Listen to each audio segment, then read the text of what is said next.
Applebee's is occupied by one especially horny god of thunder. And he says some truly fucked up sex shit, I guarantee you 100%, Neil. More souls for daddy. More souls for daddy. I mean, we're not here to fuck spiders, are we? More souls for daddy. More souls for daddy. Sounds like this show has a reptile dysfunction. big beefy boys. God, they're both extremely horny. All right, bet, but you gotta get jumped in first. But what he asked for was breakfast in bed, so why didn't you keep it in the bed? Yeah, but like, what I'm saying is, what if he gets upstairs and he throws back the covers and there's just like a plate of food there and he's like, fuck yeah. 6 to 8 discrete air horns. 6 to 8 discrete air horns. 6 to 8 discrete air horns. 6 to 8 discrete air horns. No. First of all, was not a flawless victory. He got punched. At all. He got hit you a got lot. Punched a lot. So much. A lot. Lost a majority of what I would describe as the health bar. Hey, I just got this at Toys R Us. And I'm Quan Chi. I finally got to the toy store. This is what I got. Do you like it? Shang Tsung let me buy these cool chattering skulls. Now I'm gonna go pants him because I hate my dad. The Monk Crumble is the sequel to the Monster Mash. Step 1, you get in the bed. Step 2, you got sand in the bed. Step 3, blow away from the bed. Now you're doing the Monk Crumble.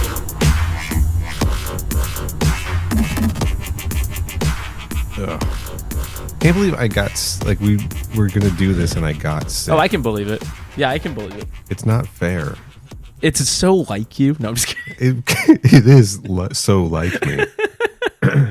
I mean, we recorded with me having COVID twice. It's true. Like, I mean, I think it just happens to everybody. Ugh.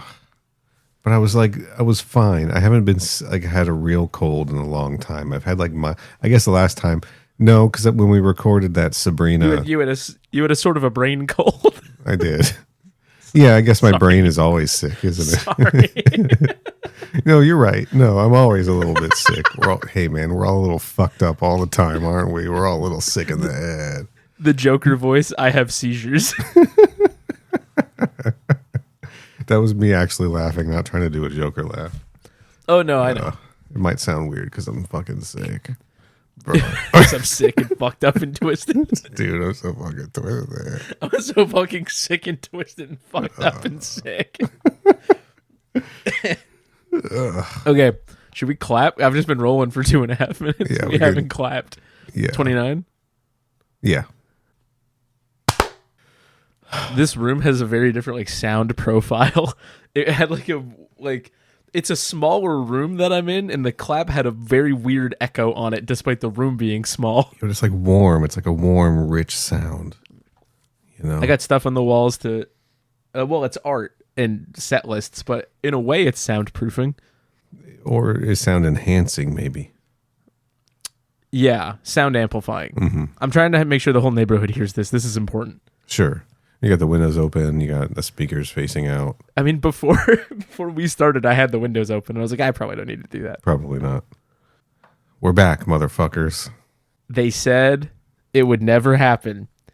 And we really,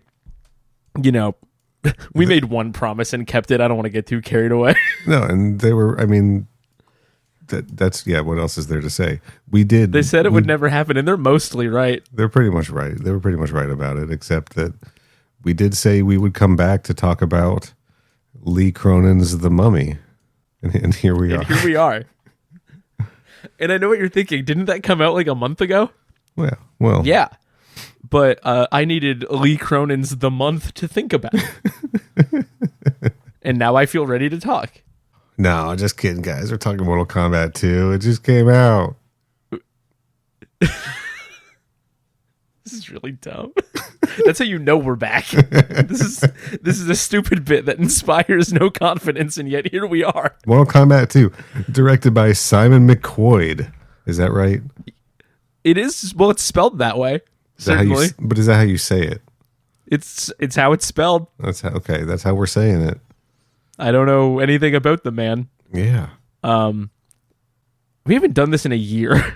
It's been a while. Can you tell? And when we did Are it, you guys mad at us? and when we did it, we only did it a little bit because the actual episode had been done a year before. Yeah, it was about Lee Cronin's Blood Rain. It's been like 2 years, really, since We really haven't done this in like 2 years. So my big thing, I want to say this up front. I'm so scared that you guys are going to be mad at us for being bad at doing podcast. Oh, come on, man. So be nice. It's Or fine. I'm gonna force Neal to edit in an addendum to the recording where I'm just crying really hard. I was going to do that anyway. You have that file still? Oh, yeah. Okay. Yes. It's always ready to go. I just shook my head as if you could hear it. That doesn't really translate all that well. You've been doing podcasts lately. You know how these work. I've been That's the big problem. on a podcast hiatus. I've been on a hiatus from my alien show, Crew Expendable. I needed a break from stuff because I just had too much stuff going on. This is my I wouldn't call this a return to podcasting. I'm just back in a limited return in a limited capacity because we had to talk about Mortal Kombat 2. I'm terrified that I've forgotten how to do this completely. You've been doing this, and you did a visual bit. You shook your head as if the audience could see what I've been was doing visual going bits on. into a microphone for 7 years, and I'll do it for another 7. I have a cold, and I know not to do that. I have a warm, and I'm doing it. Who cares? Jesus, Lee Cronin's the warm. this is terrible. I'm gonna level with you, Neal. I think this opening's pretty bad. It's all staying in though. Welcome back, everybody, to MK. This is exactly Podcast. what you missed. All you've been missing is whatever this is. No, I mean, we cut a deal pretty much like right when this movie was announced, where we were like, yeah, we're going to do that. We're going to make sure that we do that. And then they pushed it back like 6 months, Yeah. 7 months. And, well, they finally released the thing. And at the time, I recall the reason they gave for the delay coming across to me as absolutely ludicrous. What was the reason? So it was supposed to come out in October, and I'm going to make sure I get this right word for word. They had to remove Taven from the movie. Is that correct?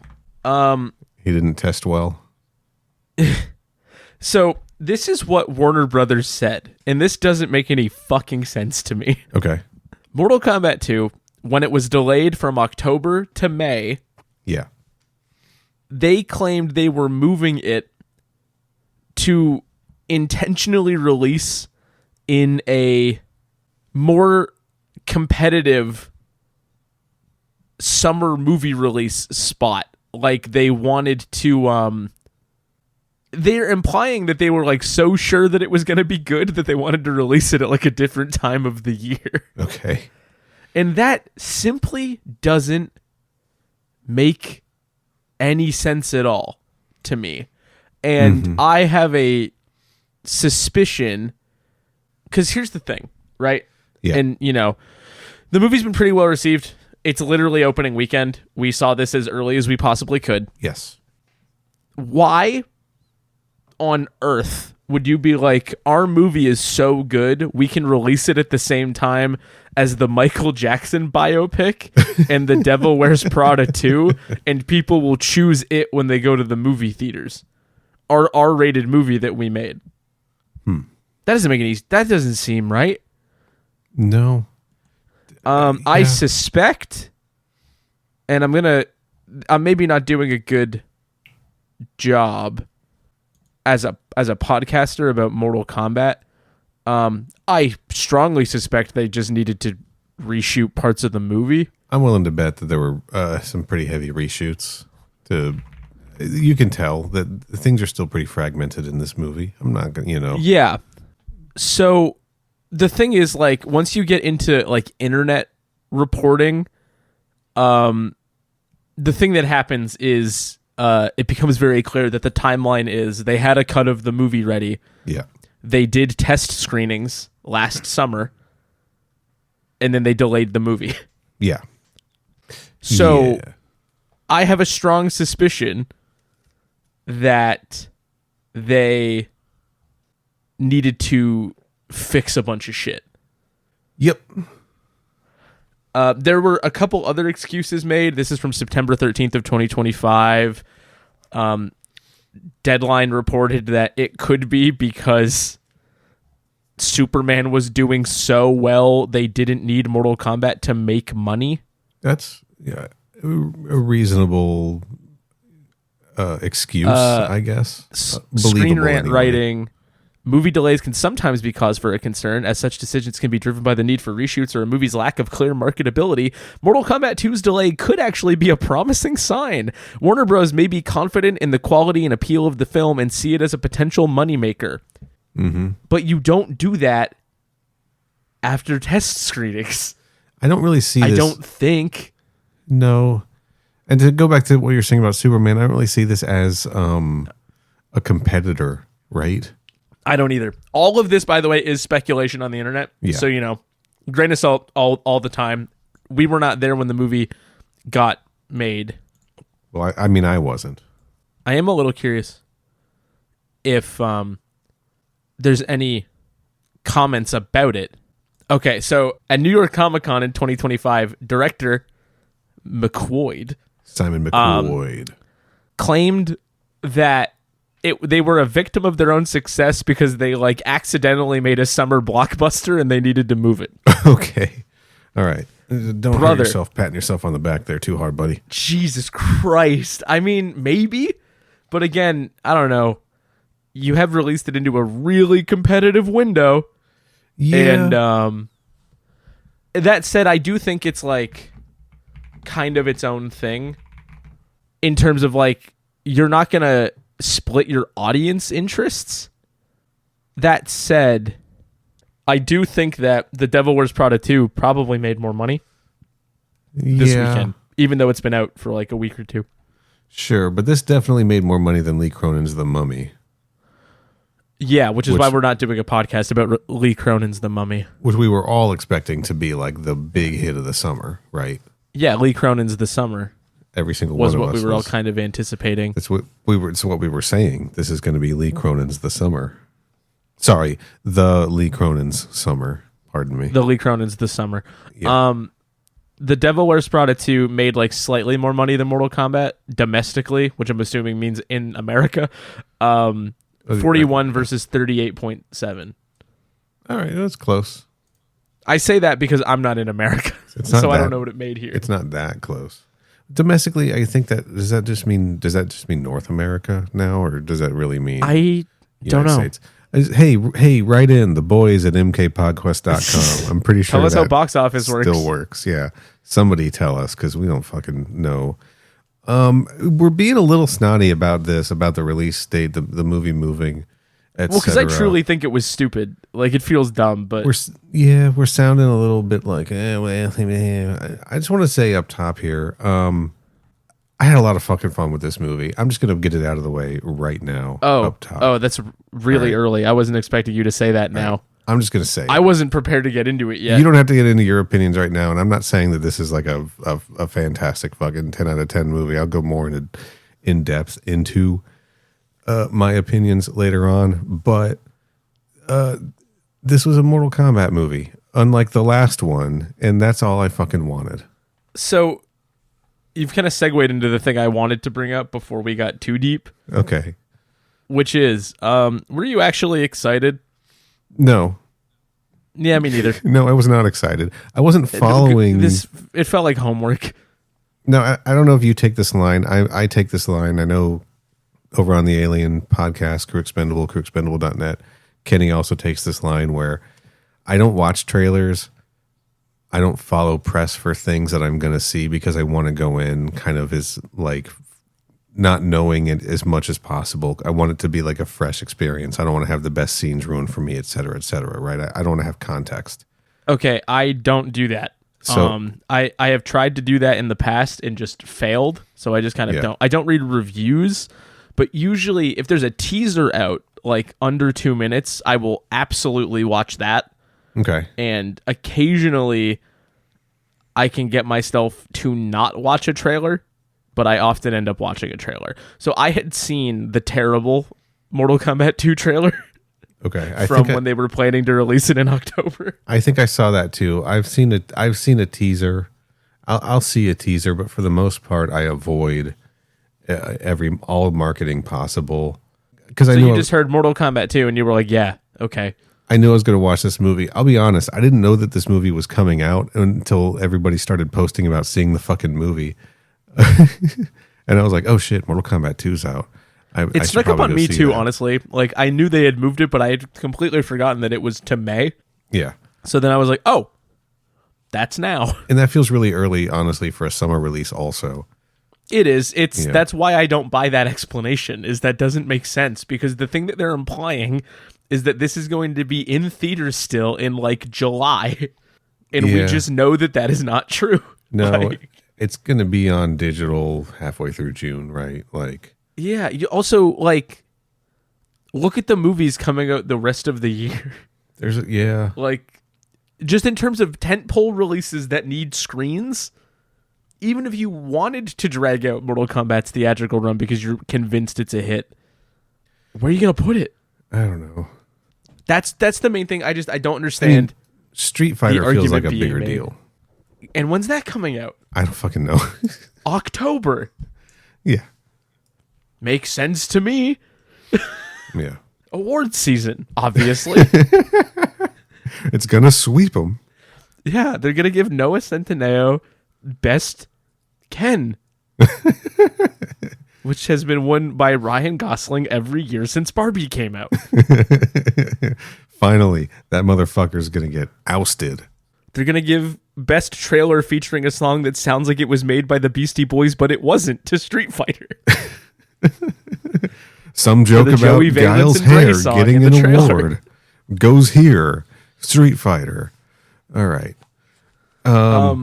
I mean, it's also just interesting to talk about those two movies because Street Fighter 2026 is very deliberately being like, okay, you guys want a movie that just looks sound like video game? Yeah. Here's a movie that looks sound like video game. Yeah, here's Street Fighter. Yeah, the new one. Yes. Whereas Mortal Kombat has been like dragging its feet on being like, nah, we got this. Oh, you didn't want that? Okay, now we got it. Right. Oh, we need to reshoot this for 6 months. Okay, we got it. Yeah. Like, I do feel like they kind of got there in the end, though. we'll get there. I'm not there yet. I feel like you've jumped a gun massively. There's context. All right. Listen, to be fair, this is what we kind of do. We've gotten, again, over Crew Expendable.net, we got in the habit of giving opinions up top on things and then going more in depth. So I am sort of doing that thing. Do you want me to give my opinion right now? You don't we're have on to. Equal footing. Do you want me to? You have the option. You can execute this clause in your contract. Yeah. It lets you give your opinion. I will. I don't mind. You know what? I do. Yeah, I do want to hear. I do want to know what you thought. Overall. Have I betrayed what I think at all to you up to this point? I don't think that you're super impressed by it. I'm not at all. The thing that is notable is that it's a somewhat significant step forward from the first one, which doesn't mean anything. That's a fair assessment that it doesn't really mean anything, honestly. And you're right. The biggest I'm just gonna say the biggest problem with it is a similar problem that the first one ultimately had, which is that it feels flat and hollow, and I don't really care about what I'm looking at. Okay. I feel more positive than you, but my big issue with it is that it feels like it had to be not just its own movie, it had to be a movie and a half because it had to clean up the mess of the first movie. So I think they overcorrected, to be honest. Okay, you feel like they overcorrected. I feel like they really had to like force themselves to like try to fix all of the stuff that people didn't like about the first one and also be a movie with a new story and continue the story from the first one that nobody liked in the first place, right? A new story that's also kind of the same story. Yeah. And also is a story. It's also, I'm going to put on my like insufferable fan hat. Sure. For a second, because I know that this perspective is not a general audience perspective, the one that I'm about to say. Okay. I have had this story told to me Yeah. so many times. You need to do something with it that's not just, we got as close to this feeling like a video game cutscene as we possibly could. We have 12 games of that. And like 7 other movies, 8 other movies, and like 2 web series and a TV show and a cartoon. Yeah. Malibu Comics, did you mention those? I have a reason to bring them up later, so I will be saving that. All right. And I like that I don't think you know what it is, because I think it's going to get a big laugh. Hell yeah.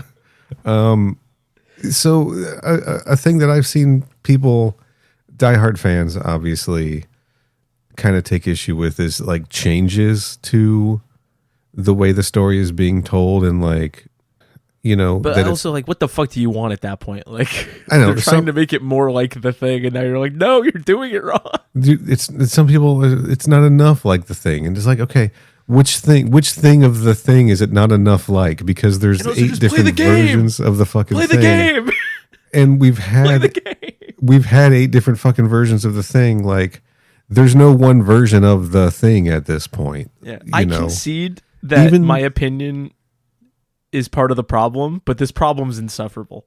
There's even multiple versions of the thing from the games if you want to go that route, right? Like, we can't say that there's one definitive version of this story. Mortal Kombat, I think, sorry. Are we on some kind of insane delay, or are we just bad at this? We're just bad at this right now. We'll get perfect. back in step. Yeah. Mortal Kombat, I also think, uniquely suffers from being rebooted too many times. Sure. So, yeah, I mean, but also, if you want to be like, that's not the origin of Shinnok's amulet, literally shut the fuck up. Literally nobody cares. It doesn't matter. It doesn't matter. Like, deal with it, nerds.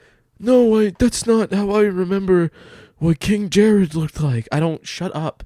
Yeah. Shut the fuck up. Where was Taven and Dagon? I know. Cole Young's never been in the fucking poison pits. Shut the fuck up. I'm with you on Nobody cares. Guys, I'm with you on the Taven and Dagon thing. Like, I don't think Adenia was represented super well in this, but maybe we got another movie coming, hopefully, and maybe they'll be in that one. It feels like they're setting up Taven and Dagon with that ending, right? That's what that ending's definitely about, is Taven and Dagon. Oh, sure. Oh, surely they're going to be. Yeah. The story's going to be focused on them.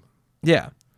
Yeah. They're actually just going to they're going to come out with 2 movies that you have to go see on the same day, like the Beatles, and it's going to be Mortal Kombat Taven and Mortal Kombat Dagon. There's a Taven cut in it. Well, it's more like Clue with different endings. There's going to be different scenes and different endings. A Taven cut and a Dagon cut, and you're not going to know which theater's playing which version.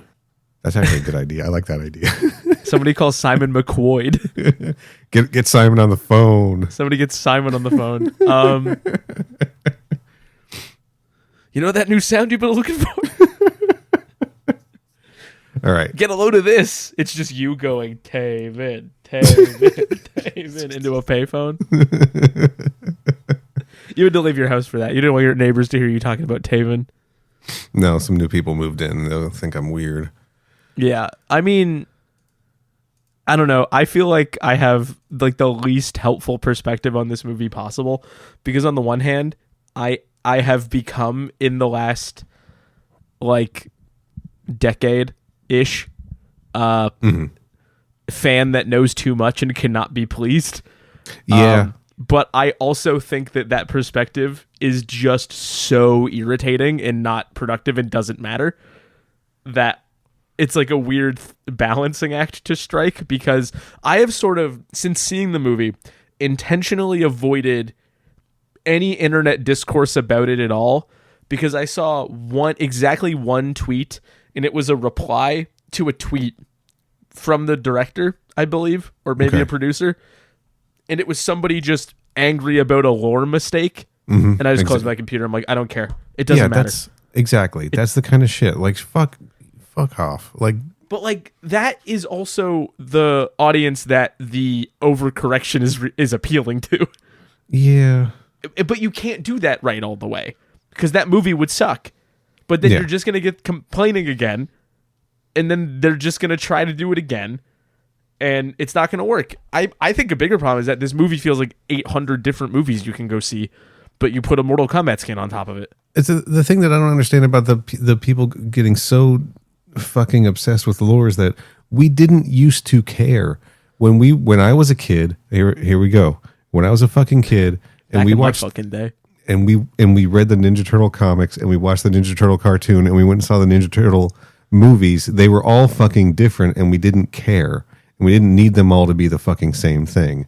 Why does Mortal Kombat need to be one fucking thing? I think that's because you were a kid then, and the fans we're describing are adults now. And this is the thing that they have. This is going to alienate maybe someone that listens to this show. But like some of this genuinely does just come from like ascribing an outsized amount of importance to the idea that you know about a thing. Right. So then when it's not perfectly represented, the thing that you can then latch onto is, I know thing. This isn't thing. This is thing, but wrong. And it's like, brother, nobody cares. Let me finish my thing. Am I going to complain later in this recording that some of this shit was wrong? Probably. Unfortunately. So let me finish what I was saying. Like, yeah, I was a kid when all that Ninja Turtle shit was happening. I was also a kid when all this Mortal Kombat shit was happening, and I'm an adult now. We adults don't give a fuck about if the Ninja Turtles are wrong, and why do we give a fuck if the Mortal Kombats are wrong? Like, I don't know, man. It feels a little silly. That said, it's an interesting position to be in creatively, to make a film like Mortal Kombat 2021 and have such a resounding response of what the fuck was that? Right. Why did you do any of that? And then have to spend 5 years accounting for correcting that. It was a long gap, wasn't it? There's an inevitability to it, like recorrecting to the mean representation of the thing.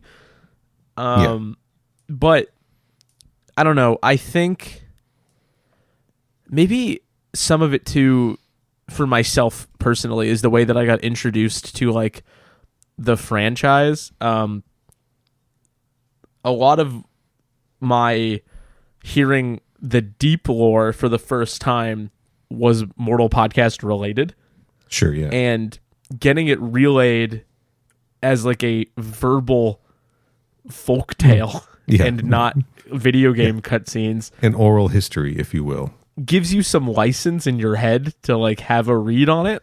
Mm-hmm. So maybe I'm also just not that precious about it because I haven't literally seen like a majority of it. Sure. I'm an authority on the stuff that the diehard fans like don't care about. Yeah. You're an authority on Conquest. I'm an authority on Conquest. I would call myself an authority on the first 2 live action movies and like 70% of Defenders of the Realm. Yeah. And I would not call myself an authority on the web series because I kind of forgot some stuff from those.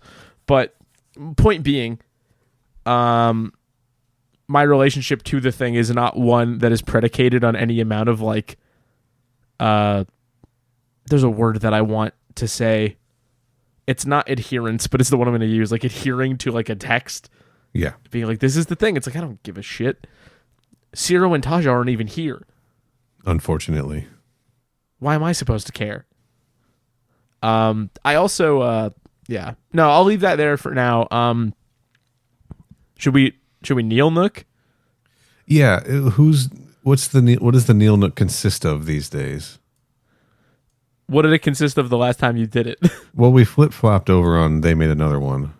Yeah, so they made another one. Just it's a little weird because I just kind of do the Corey Corner and the Neal Nook over there. Right.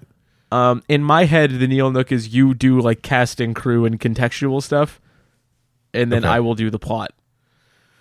All right. I wasn't prepared, but let's go for it. That's why I sent you notes the other day. Yeah. Let me find that. That was the reason I wrote that document. It was so you had it in case you did not have time to prepare one yourself. I appreciate it. Visiting site. Let's go. Saying visiting site in the Call of Duty Modern Warfare changing mag voice. Visiting site. All right. This is PodQuest. Kilimanjaro. Welcome to the Neal Nook. It's Gucci. Okay. That's Mortal right. Kombat 2. Welcome to the Neal Nook. It's Gucci. Mortal Kombat 2. You'll hear the sound in the edit. Yeah. Was directed by Simon McCoy, director of the last Mortal Kombat movie. It was written by Jeremy He doesn't have very many Slater. credits. Can we take a minute? Yeah, these are like his credits, right? That man's barely directed anything. Yeah. That's fine. You got to start somewhere. It's just interesting. I'm just pointing it out. I'm just saying. No, I'm with you. I think it's interesting as well. Also, I'm going to say one other thing, which is you can make some executive decisions on if you want to say every single one of those credits or not. Oh, I'm not gonna. I wrote a lot of them down. I appreciate it. It was written by Jeremy Slater, who famously worked on the Fantastic Four 2015 movie. Everyone's favorite one. Yeah, the Moon Knight series. I watched that. It was pretty good. Umbrella Academy, Godzilla, X Kong, The New Empire, which I haven't seen yet, but I should. Exorcist TV series, whatever. Based on honestly, yeah. Go for sorry, it. that Go. decision to me feels like almost getting a fixer. And like being like, we need a writer that has done franchise rebooty stuff before Right. We need to help somebody. us do this. That's true. Yeah, we need somebody, except for the Fantastic Four 2015. Oh, I'm not which- saying they all went well, but that is an example of doing this kind of thing. Sure. We need somebody who has handled other people's stuff before, and stuff that has been handled before him. Right. Yes. Yeah. It's so bizarre that The Exorcist has become one of those. Yeah, man. Like, it's been rebooted so many times. Remember they did Exorcist the beginning, and then they also did Dominion, a prequel to The Exorcist, and it's like two versions of the same thing. I do remember that. When like one just went straight to video and sucked. I forget what I think Dominion did, but like neither of them were good. Whatever. Based on the video game created by Ed Boon and John Tobias. Never heard of them. Edited by Stuart Levy. I'm going to say Levy. Who edited... I'll say Levy. Stuart Okay, Levy. Stuart Levy, who edited Catch That Kid and Taxi. The only two credits you really need. And my favorite, I love that the Divergent series just went with the Divergent series Insurgent for their naming conventions. Well, what's weird is if you go on IMDb, the listings, one of them is just listed as Allegiant, no Yeah. other words, and then one of them is listed as the Divergent series Insurgent. They didn't know what the fuck they were doing. They were lost. And they never finished that series either, did they? They just kind of gave up. I don't know. Yeah. Did Shailene Woodley get busy? I think the box office just Dictated it? disappeared. Yeah. Yeah. And then they were like, this ain't worth it. Nobody cares. Cinematography, that's right. Cinematography by Stephen F. Winden. Let's see. From Deep Blue Sea, hell yeah. Tokyo Drift, fuck yeah. I'm excited about this. Sonic the Hedgehog, okay. Is this the House of Wax with Paris Hilton? Yeah. Hell yeah. This guy fucks. I honestly Remember. I liked the cinematography in this. Honestly. Guy fucks. Yeah. Music by Benjamin Wallfish. I know he did the music for the last Mortal Kombat as well. I God, think he did music for fucking everything. He is the busiest composer in Hollywood. Yeah. I swear to God. Alien Romulus, everybody's favorite movie, Kraven the Hunter, It, Blade Runner 2049, Shazam. Fuck you. It's the app, not the movie. Okay. All the music you that you just- put into the Shazam app is played by him before they try to guess what it is. Like, you record it, and then he hears it, he plays it to the computer, and that's and how then it he spits it back out. Is that how he composes? Yeah, he's sort of like the mediator between you and Shazam the app. Interesting. No wonder he's so busy. The busiest composer that lives inside of my phone. I also really enjoyed the music in this too. I like the way that they didn't they worked that Mortal Kombat theme into like the score, but they didn't really hit us over the head with it over and over again. It was just kind of there. It's interesting that you said that because somebody who shall remain nameless that we were speaking with communally about the film was like, they should have done more of that. More of using more of yeah, using like the more same. of using the game music. Yeah. So we have a diversity of opinion. That's fine. That's what makes the world beautiful, man. We got Carl Urban as Johnny Cage, of course. Dredd from Judge Dredd from Dredd. Yeah, he's Carl Urban. I mean, we all know who Carl Urban is. Yeah. Although I will say, when I was making this list, I was like, no disrespect to Mr. Urban, I was like, is this all Carl Urban's been in?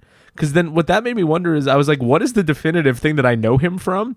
Yeah. And it is Dredd, but I was like, is that all I got for the big Urban? Really? Bones from the new Star Trek movies? Yeah, but I don't like give a shit about those. Lord of the Rings? I didn't wasn't remember. a big character I didn't remember in those, he was in those. I couldn't name his character for $1 million, but It's like Yormir or something. It was like a lot of vowels and some M's and R's. Yeah, I'm not gonna know any of the fucking names. Doom. He was in the Doom movie, my secret favorite movie. The movie sucks. I haven't seen it. I'll inevitably do a podcast about it one day because I hate myself. Okay, when we do it on our bonus feed over on Crew Expandable, you can be on that one. Great. It's Carl Urban, guys, on The Boys. You guys know who he is. Adeline Rudolph as Kitana from Chilling Adventures of Sabrina and Riverdale, I assume playing her Chilling Adventures of Sabrina character, or vice versa. I don't know. I couldn't tell you. And it was like more episodes of Sabrina than Riverdale. Feels like something I should know, but I don't. I'm sorry. Yeah. Yeah. That's all I can tell you for context. The only other thing I can tell you is that Chilling Adventures of Sabrina is going to come up again. Hell yeah. Sophia Zhu as young Kitana from How I Met Your Father, everybody's favorite TV show. I love doing a credit for a kid whose career is brand new, basically, because that's a child. So it's not like she's really had that much to do in the first place. I'm going to say she had nothing to do in this movie, but she was good. I liked, she played her scene well. Yeah, she cried when she was supposed to cry. Yeah. Martin Ford as Shao Kahn from, is it Boyka? Undisputed 4? Yeah, I don't know. Undisputed 4. Kingsman, The Golden Circle, Marine 6, Close Quarters, F9. That's Fast and Furious, right? Yeah, correct. The 2025 Red Sonja movie, which I keep almost watching, but then I'm like, there's no way this is going to be good at all. And then I don't watch it. It's incredible that you just said that to me, and we're recording another podcast today about a movie that in my mind is essentially exactly the same. We'll see. No spoilers. Jessica McNamee as Sonya Blade. You may know her as Sonya Blade from Mortal Kombat 2021. No disrespect. But you may know her as Sonya Blade. She was in The Meg. Yeah, she's also Australian. We don't...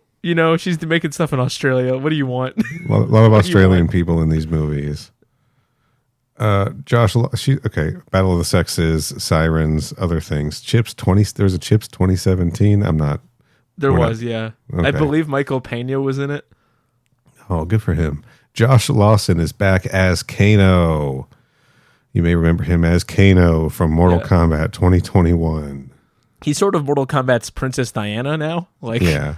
Everyone loves him, and he's they put his face on commemorative plates, and he's perfect, and he was gone too soon, except now he's back. Except the People's Princess, they call him. Yeah, they call him that. Of Mortal Kombat. Woody Woodpecker Goes to Camp, his other notable credit. Yeah. I watched the trailer for that. Yeah. And I kind of could not believe my eyes. Whatever you think that movie looks like, you're wrong. That's what I'll say. Anchorman 2, haven't seen it. Superstore. How animated do you think Woody Woodpecker is? 0%? No, he is. Okay. But then how animated do you think the rest of the movie is? This is a prank, 100%? 0%. Oh, Jesus Christ. I don't know what to say. So there's an animated Woody Woodpecker in real human world, except he interacts with a lot of animated things in the otherwise real world. Wow. It's very strange. It's like a half-assed Roger Rabbit kind of thing? Kinda. Okay. Moving on. Ludi Lin as Liu Kang from Broken Sword, Shadow of the Blade. Is this Monster Hunt? Yeah, not Monster Hunter. Not the Monster Hunter movie? Correct. Okay. Aquaman. Don't remember him in Aquaman, which I did see. I don't remember him in Aquaman either, which I have seen twice. Only twice. That's awful. Yeah. Dude, you will never be Ocean Master. And thank God. You know what? I'd be a horrible Ocean Master. Mehcad Brooks as Jax from True Blood. Magic the Gathering, the musical? I'm sorry? What the fuck is this? Yeah, I don't know. But it was on IMDb and I wrote it down. The Supergirl Show, Necessary Roughness, Law and Order. Tati Gabrielle as Jade from What's This? Chilling Adventures of Sabrina, a reunion. Girls' Night. Hello. Wow. The Emoji Movie, a classic. Yeah, she plays Jade in that too. And Uncharted. Forgot that movie even happened. So did I almost said Tom Hiddleston. That's not his name. What's his name? Tom Holland. Tom Holland. Thank you. There you Check, go. please. How many Tom Holland movies do you think I've seen? It's Tim Horton. Oh, it's Tim Hortons. Yeah. So I asked that question rhetorically, but I'm going to kind of challenge myself here and actually answer the question. How many Tom Holland movies have I seen? I'm going to do the same. Okay, what do we got here? So regrettably, so far the answer is 0. I've seen 6, and he's Spider-Man in all of them. Okay, so somehow not a joke. My answer is actually 0. Okay. Well, I think that's fine. I did that. I said that because I was sure I was wrong, and that I must have seen one somewhere because he's like one of the most popular actors on the planet. I mean, I'm gonna end up seeing The Odyssey, so I guess it will be that. Oh yeah, he's in that. I saw the trailer for that hang on a minute. before I saw this movie. No, I didn't see that either. I got it confused with it. Nope, no idea. Oh, Sorry, well. Tom. Yeah, I think he'll be fine. Yeah, I think he's doing plenty good without me. Yeah, I think so. Louis Tan as Cole Young for Mortal Kombat X Generations. We have an episode in the archives about that. Yeah, we are sort of another thing I'm an expert on is Louis Tan. Sure, he was playing. He was going to play Kung Jin in that, and that web series was canceled. But some of the footage came out, and we watched it. He's also in Iron Fist, Deadpool 2, Wu Assassins, Cobra Kai, Mike and Nick and Nick and Nick and Alice. Nick and Nick and Alice. Correct. Damon Harriman as Quan Chi. You notice how this is 800 characters? Yeah, a lot You of noticed characters. Yep. Famous for being in Son of the Mask, of course. Is this the same House of Wax as the cinematographer? Yeah. Reunion. That's fine. He was in Mortal Kombat 2021 as Cabal. That's fun. Jesus, there's a lot of fucking characters. Chin Han as Shang Tsung. Back from the Dark Knight. He was the guy that he was the guy from the Dark Knight, and he was in Arrow and Mortal Kombat. Tadanobu Asano as Lord Raiden from the 2003 Zatoichi. 47 Ronin, an underrated movie. Well, actually, probably appropriately rated, actually. And yeah, Joe Taslim as Bihan, or is it Baihan? I like that little joke, honestly. I think they're cowards for not calling him Noob Saibot. Yeah, they are cowards for not calling him Noob Saibot. So we're going to refer to him as Noob Saibot on this recording from the Raid Redemption. The Night Comes for Us, one of the Fast and Furious movies. You guys know, you know him, you love him. Hiroyuki Sanada as Hanzo Hasashi he had like a scene in Speed Racer. Okay, you got that down here. Good. Avengers Endgame.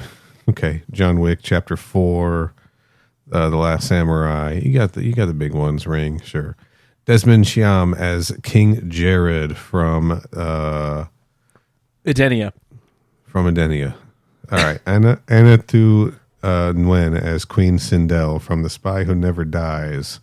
Max Huang as Kung Lao from Chinese Zodiac, Outcast, No Way Out, Mortal Kombat. You guys knew he was going to be back. You guys knew death was only the beginning. That was what they said in the first movie. And this movie, basically. And yeah, because deaths don't mean anything in this universe. And I have a lot to say about that later. And by a lot, I mean just a little bit. CJ Bloomfield as Baraka from Mad Max Furiosa. Or it was just called Furiosa, right? It was called Furiosa, a Mad Max saga, a Mad because Max. franchises are more important than just giving your movie a title. That's right. From the world of John Wick. Furiosa, a Mad Max saga. Sam Cotton as Cage movie fan. His only credit feels like he's from something else. I got a kick out of him, so I wrote his name down. I That's tried really looking all him, it was. I tried looking him up because I was like, is this like a guy? But Yeah, absolutely. from what I could tell, he wasn't a guy. I would Ed argue Boon. he's even more just the guy because we don't really know anything about him other than here he is. Ed Boon as the bartender. That you know him, you love him. It was Ed Boon really fun is to Stan Lee doing a cameo. It was fun to see Ed Boon pop up as the bartender named Ed. And I thought it was cool that they let John Tobias play the shadow clone of Noob Saibot. Stephen Cragg is Reiko / Shao Kahn guard / Taekwondo So fighter. I wrote that down because there was according to IMDb, he's uncredited but playing Reiko, and I was like, "What the fuck are you talking about?" There must be like a flashback that got cut or something, right? Yeah, I was like I don't think that's the case. Because Reiko got fucked up in the last movie. Yeah. There's one you missed. You missed young Johnny Cage, which I think is played by someone related to Carl Urban, but I have be no wrong. idea. That was not listed anywhere that I looked. Well, here, Indy Urban as young Johnny Cage. Having the audacity to say you missed someone after spending 45 minutes reading a list of people's names is awesome. Indy Urban as young Johnny Cage. I don't know if he's related, but he has the same last name as Carl Urban, who plays old Johnny Cage. And that's all the research I'm going to do. Yeah, it's fine. Also, because I kind of set up a gag there, the shadow clone of Bihan is actually played by the movie's stunt choreographer. Nice. Did you look at anyone in the stunt choreographer or recognize any names from our Conquest days? I didn't look closely enough because I was kind of on a bit of a time crunch when I made that list. That's fair. I didn't look either. Let's assume It's Sean, all of Kath, and them. Derek. It's all of them. Yeah, Sean, Kath, and Derek is now a stunt coordinator. Yeah. Anyway, that's it. That's the okay. Neal Nook. Shall we? Let's go over to let's get over here to the Corey corner. Yeah. I like how you're doing it, even though the sound is going to play theoretically. Yeah. Welcome to the Corey corner. I'm going to do this fast because I can get caught in the weeds really easily, and it'll take me 45 minutes to do. We've So only been I'm gonna- recording for 50 minutes. It's a busy plot, Neil. There's a lot of people here. Not that Everyone is busy. here. It's like Smash Brothers. Everyone's here. It's like Mortal Kombat 11. Everybody's here. They put Star Fox in this movie. All right, go. So, you ever heard of Mortal Kombat? No. You got it. Yeah, that's All right. it. At the You beginning said of no. time. Yeah, so we can flash back to the dawn of time. No, I mean, like, I'm joking, but like, for any fan of this, essentially the plot begins and ends with, have you heard of Mortal Kombat? And if the answer is yes, you pretty much know what's going on. If Yep. you don't have a somewhat intimate familiarity with previous plots of Mortal Kombat, I do think there is a chance you would get a little bit lost. Johnny Cage is Johnny Cage, and he's washed. And he gets picked chopped. up. He's washed, chopped, and unk, that timely reference that we all know and love. 6'7". So he is picked up as a champion of Earthrealm, and he's like, whoa, where am I? Raiden Sky Temple, Mortal Kombat. Are you guys just some quirked up cosplayers? What the fuck are you talking about? And then he sort of gets indoctrinated into Mortal Kombat, and that is happening because ages ago, Outworld beat Edenia in 10 Mortal Kombat tournaments in a row. So Shao Kahn takes over Edenia after smashing 2 pieces. The king, Jared, like a Gallagher watermelon. And he's not even the only person that happens to in the movie, which is kind of crazy if you think about it. And Kitana, who is the daughter of the king, and his wife, Queen Sindel, are sort of a stolen family for Shao Kahn, who has now also been emboldened with successive conquest and ruins the realm, essentially. We've seen that before, pillaging resources, making everybody miserable, real piece of shit guy.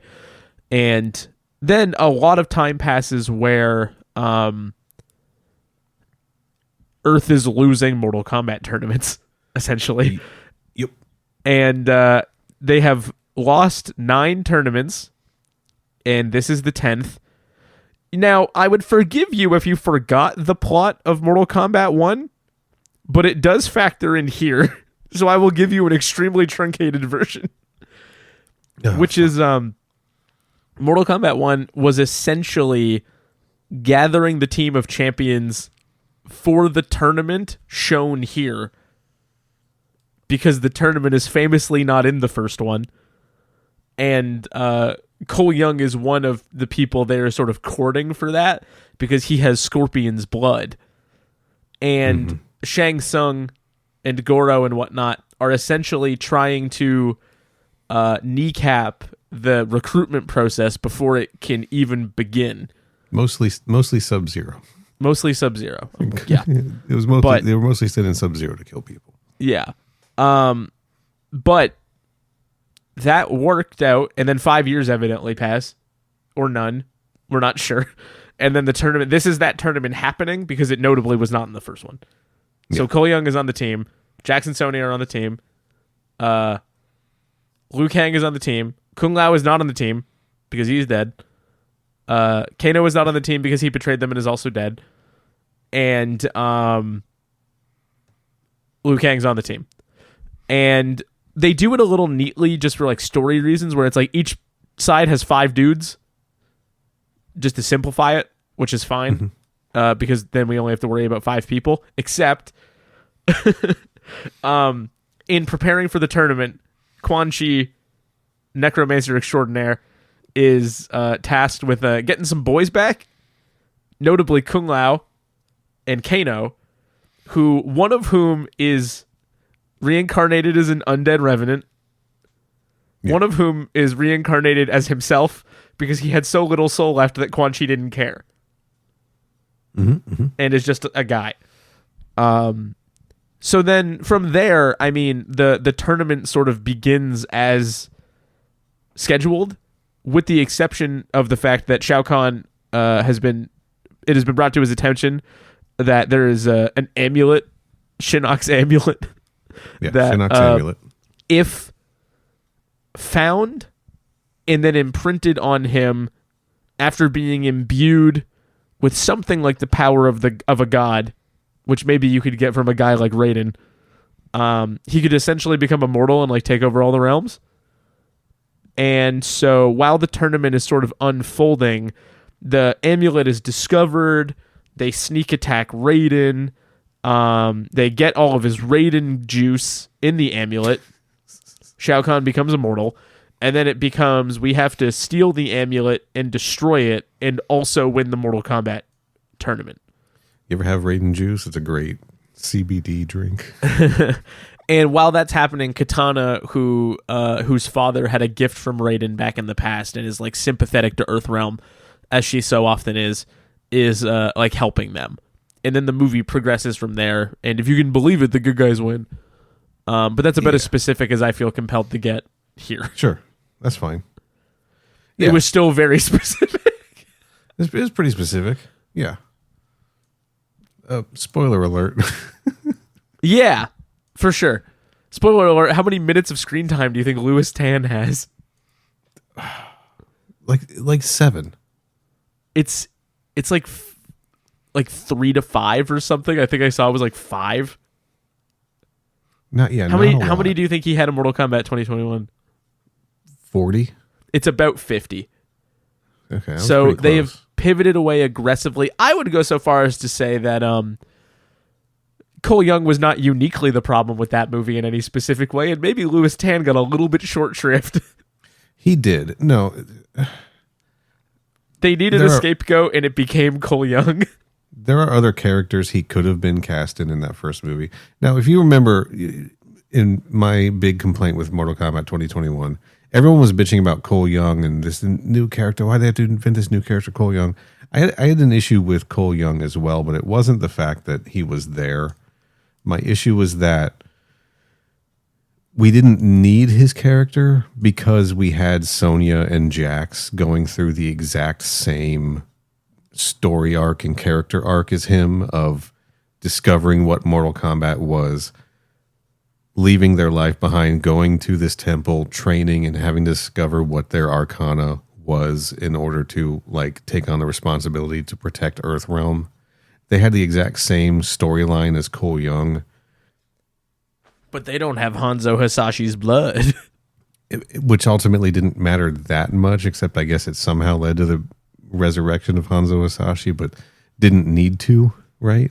And was also... So essentially what happened is they needed Cole Young because they liked their Scorpion bit and needed a guy for that. Right. And that's fine. Except that they didn't need a guy for that, is the other thing, right? Well, but what I mean, though, is like they decided that's what the movie was going to be about. Therefore, they needed a guy for that. Sure. Because if you gave any pre-existing character Scorpion's blood, people would just be mad for a different reason. No, but again, you didn't have to give anybody Scorpion's blood.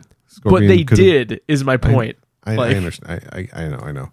So they wrote themselves into a corner that necessitated the creation of Cole Young. Right. I have a feeling that Cole Young's going to have some kind of a role in the third movie. The Hanzo Hasashi blood thing is going to come because Hanzo's he's not a revenant. He's a wraith, right?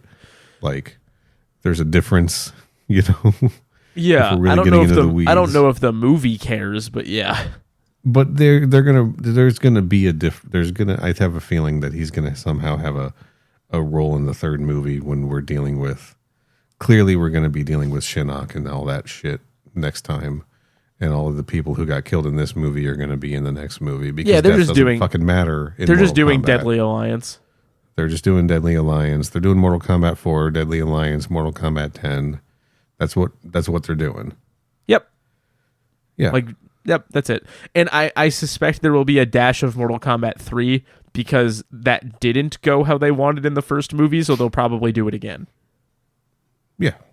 If I had to guess. I'm sure. If we're lucky, Taven will be there. If we're fucking lucky, we're going to learn more about Adenia. I want a pre-movie scene where Taven is there. Forget a post-credit scene. I want it to start with Taven. And end with Taven. We'll end with Dagon. Yeah, so Cole Young's going to be Blaze. I think they should make Cole Young Havoc. I don't have a reason for that. I have this capital letter note. None of the fucking deaths mean anything. Correct. Now, is that consistent with Mortal Kombat's lore? Yes. Does that make it narratively satisfying to watch in a movie? No. No. It does not. It doesn't make me feel anything when the good guys don't kill somebody, when Kitana, I mean, she's a good guy, right? So when she spares Johnny Cage and when doesn't matter. Jax spares Jade, it doesn't fucking matter. And it doesn't make me like care when Shao Kahn kills Jax. It doesn't matter. Can I actually make an interesting argument about this? Yeah. An irony, I think. So, one person who does eat it in this movie is Cole Young, who we were just talking about. Yeah. And his death actually feels the most, like, to me, it feels like the one that has the most weight, which I know sounds kind of ridiculous. But I think they do a fairly good job, like, having him win fairly swiftly and then get undercut by something unfair that he was unaware of, and then he's just fucking dead because life isn't fair. And then like nobody's pouring one out for Cole Young because they don't want you to remember him. So then the movie just moves on, and it is the one that makes the death feel the realest. Is that one by a mile, because you watch him like very swiftly and efficiently win against the Shao guy Kahn, against fucking Shao Kahn, and then Shao Kahn gets a mulligan and he tells him to eat shit. And that is a million times more interesting than watching Shao Kahn stab Liu Kang. And then Liu Kang go, "Oh, I'm supposed to be dead. Okay, anyway, bye." And then just turn himself into fire and disappear. I will be back. Right. Yeah, the Cole Young, that's the thing, is like the Cole Young death did have some weight to it. And the fact that that Cole Young got put up against Shao Kahn, it didn't feel just about, it wasn't like in, do you remember when we watched Mortal Kombat Legends Battle of the Realms and they had Stryker die in like some explicitly gruesome way because everybody hates Stryker? Yeah. Like, I forget how, like something, like somebody went inside his body and exploded him or something like that. And that was they're supposed to cheer because he's the hated character. And it was a bit for fans. It wasn't like a decision that a story made. The Cole Young death didn't specifically feel like a bit for fans because first he's up against Shao Kahn. It's in the Deadpool, which is a hell of a stage, right? Like straight out of the Mortal Kombat 2. We're reminded that he has Hanzo Hasashi's blood, like he's part of his bloodline. He wins, like you said. The only reason he doesn't like actually win the fucking fight is because at that point Shao Kahn had the Shinnok's amulet and is cheating and now has immortality. And then his head gets fucking pancaked and he gets thrown into the acid pool. It's like there's a reason that they put him up against Shao Kahn. Like Shao Kahn went up against him specifically. The scene structure is to make fans that hated him clap, but it doesn't feel exclusively like that is what the scene is for. And I think it is a problem when you have fights including more interesting or more long-standing characters where I care less. Yeah. That's bad. Yeah. I mean, even from the very beginning, like the Shao Kahn and King Jared fight is also more compelling by virtue of the fact that feels permanent. And it's also given quite a bit of time. It has like, it's a sequence that has a flow of like who has what upper hand. And as you said, like Young Katana does a good job. So it feels like it's got some weight. I'm going to use this as a segue to just a broader thing that I think doesn't work in general. Okay, but I want to comment on this fight also, though. Yeah, and you can, but we'll get there. Okay. I promise. Part of the reason why that opening sequence is effective is because I feel like I believe King Jared's earnest emotional call, and I believe Katana's earnest upsetness at watching her father get obliterated, and what happens after that. And you can feel that in the way that the actors are performing. Mm-hmm. That is one of the few times in the movie you can feel that via the way the actors are performing, in my opinion. It's an astonishingly flat movie. So, to me, when you get sequences that feel like they have character, you're like, why are you not doing that more? I think there are some moments of it, right? Sonya doesn't have any of those moments. Sonya don't give a fuck, right? I mean, like she just like murders Sindel in cold blood. We'll talk about that more. Well, it is the Mortal Kombat tournament. Somebody better fucking die at this tournament. Jesus Christ, they're sparing everybody. Liu Kang has Liu Kang has that moment when he's facing off against Kung Lao. I mean, he has some like real emotion there. He doesn't have it when he dies, right? But he has it during that Kung Lao fight.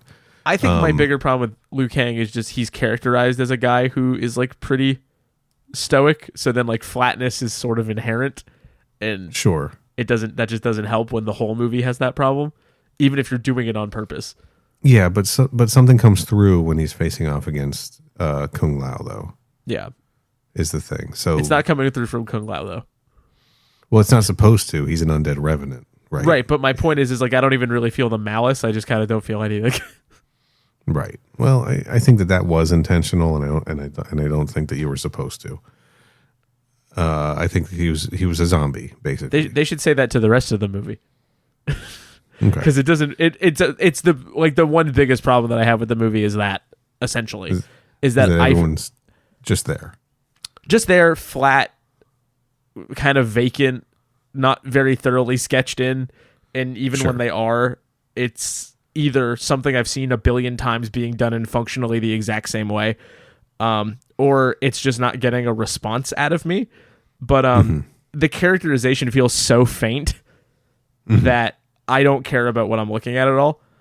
And So it makes it hard to tell when it's being done intentionally versus when it's just. yeah, I'm also not willing to give the movie the credit if they're trying to do it on purpose, because the whole movie feels like that. In Right. fact, I know that we're jumping around a lot. Can I say something controversial? Yes. This movie made me like Kano. Oh, you got there I can tell you why. because he had a personality. He's like the one guy who gets to have a personality at all. Sure. And even then, it's a little much. Like, I think that It's a little much. I think they need to dial back. I think that Kano has a little bit too much swearing equals funny in him, but A little. Meh. he's got charisma. He's got like Yeah. comparatively, especially, he has like boatloads of charisma. Like he's a hoot comparatively. That's why they had to And- bring him back. I mean, And then like you get like Sonya and Jax, for example, who are just like, well, it is the Mortal Kombat tournament.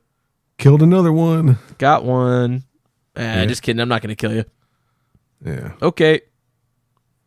Got it. Like, it's just nothing. It's completely empty to me. I want to talk about that opening fight, that King Jared Shao Kahn fight. Sure. First thing I want to say, I fucking loved the Shao Kahn in this movie. Like the look or the... The everything about him. Like I think as much as I hated, and we all were kind of like down on, maybe not all of us, but and maybe hate's a strong word. We were all kind of down on the mask and like the still photos and stuff.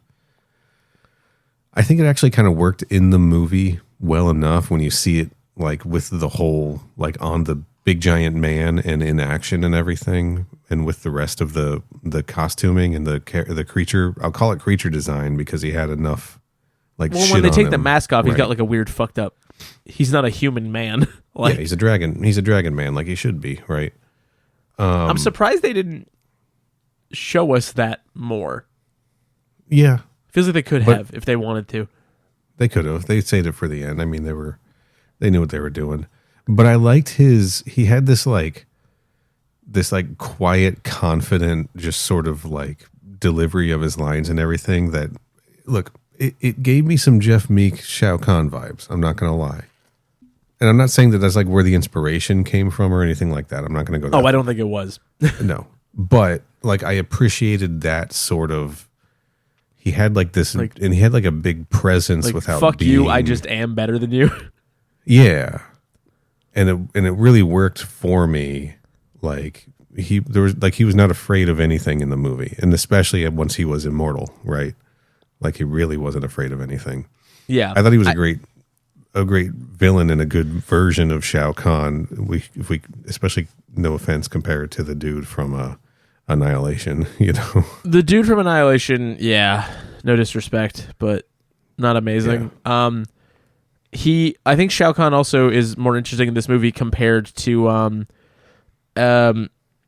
a basically non-existent Shang Tsung, who's hardly in the movie, Yeah. and a Quan Chi iteration I don't care for. Okay.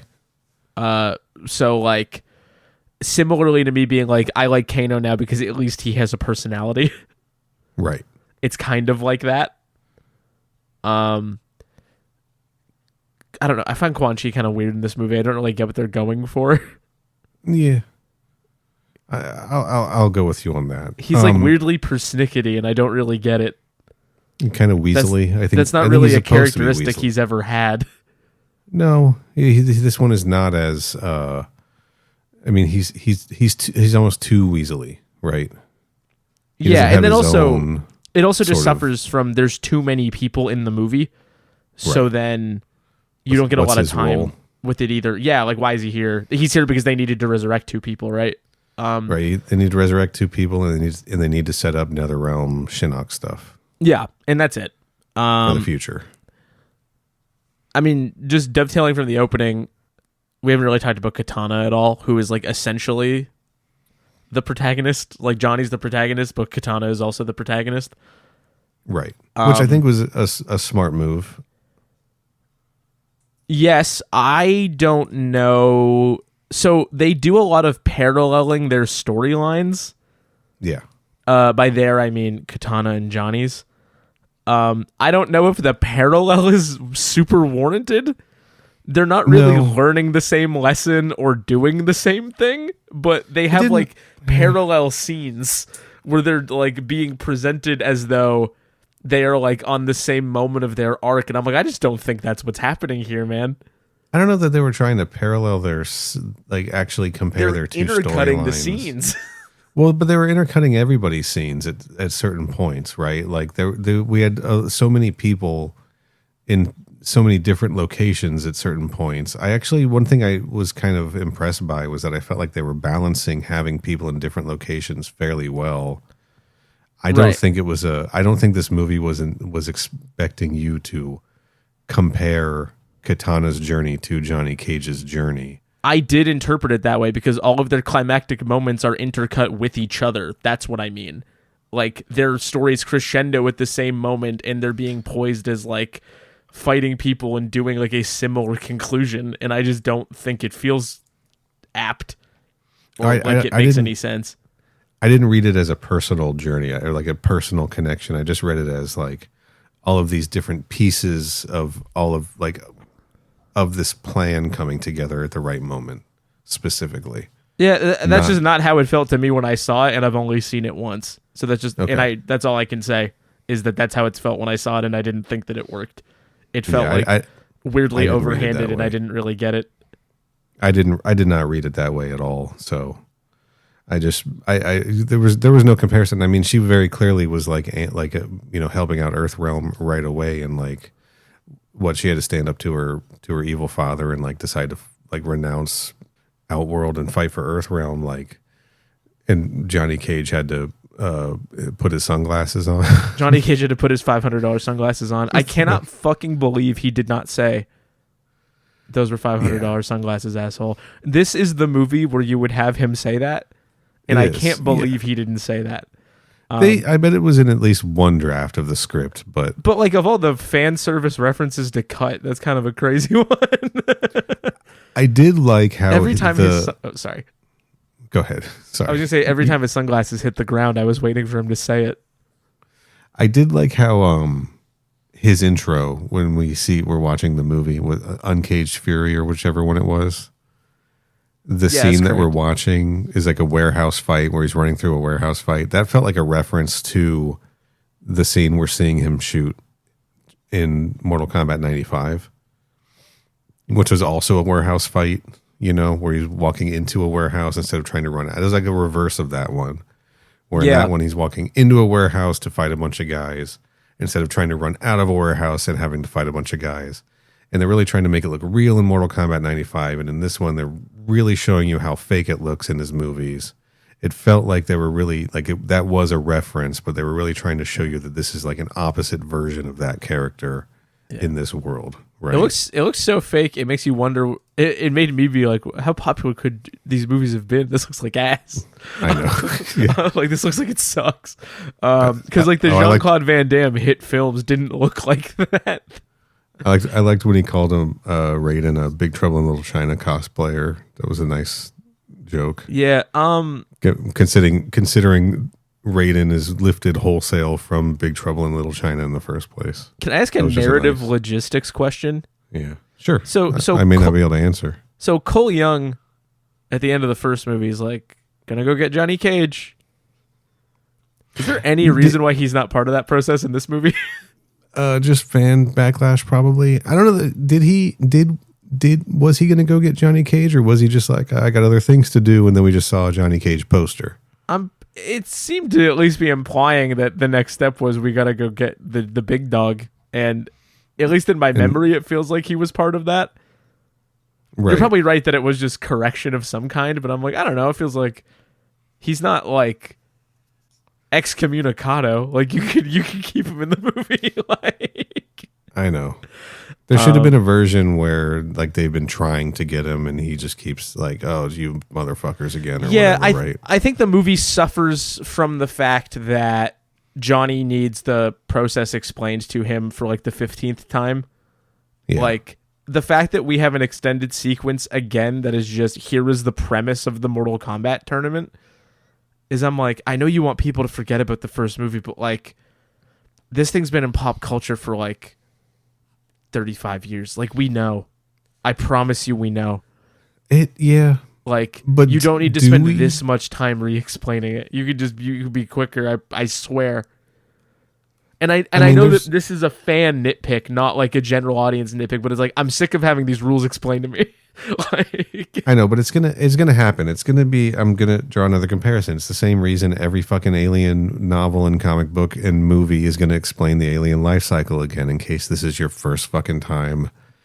You know. Yeah, and I'm willing to concede that experiencing an alien property. Part of why I find that. Oh, sorry, I thought you were done. I'm gonna blame Discord for that one. Yeah, I'm not done yet. I got a lot of fucking shit to say about this, so buckle up.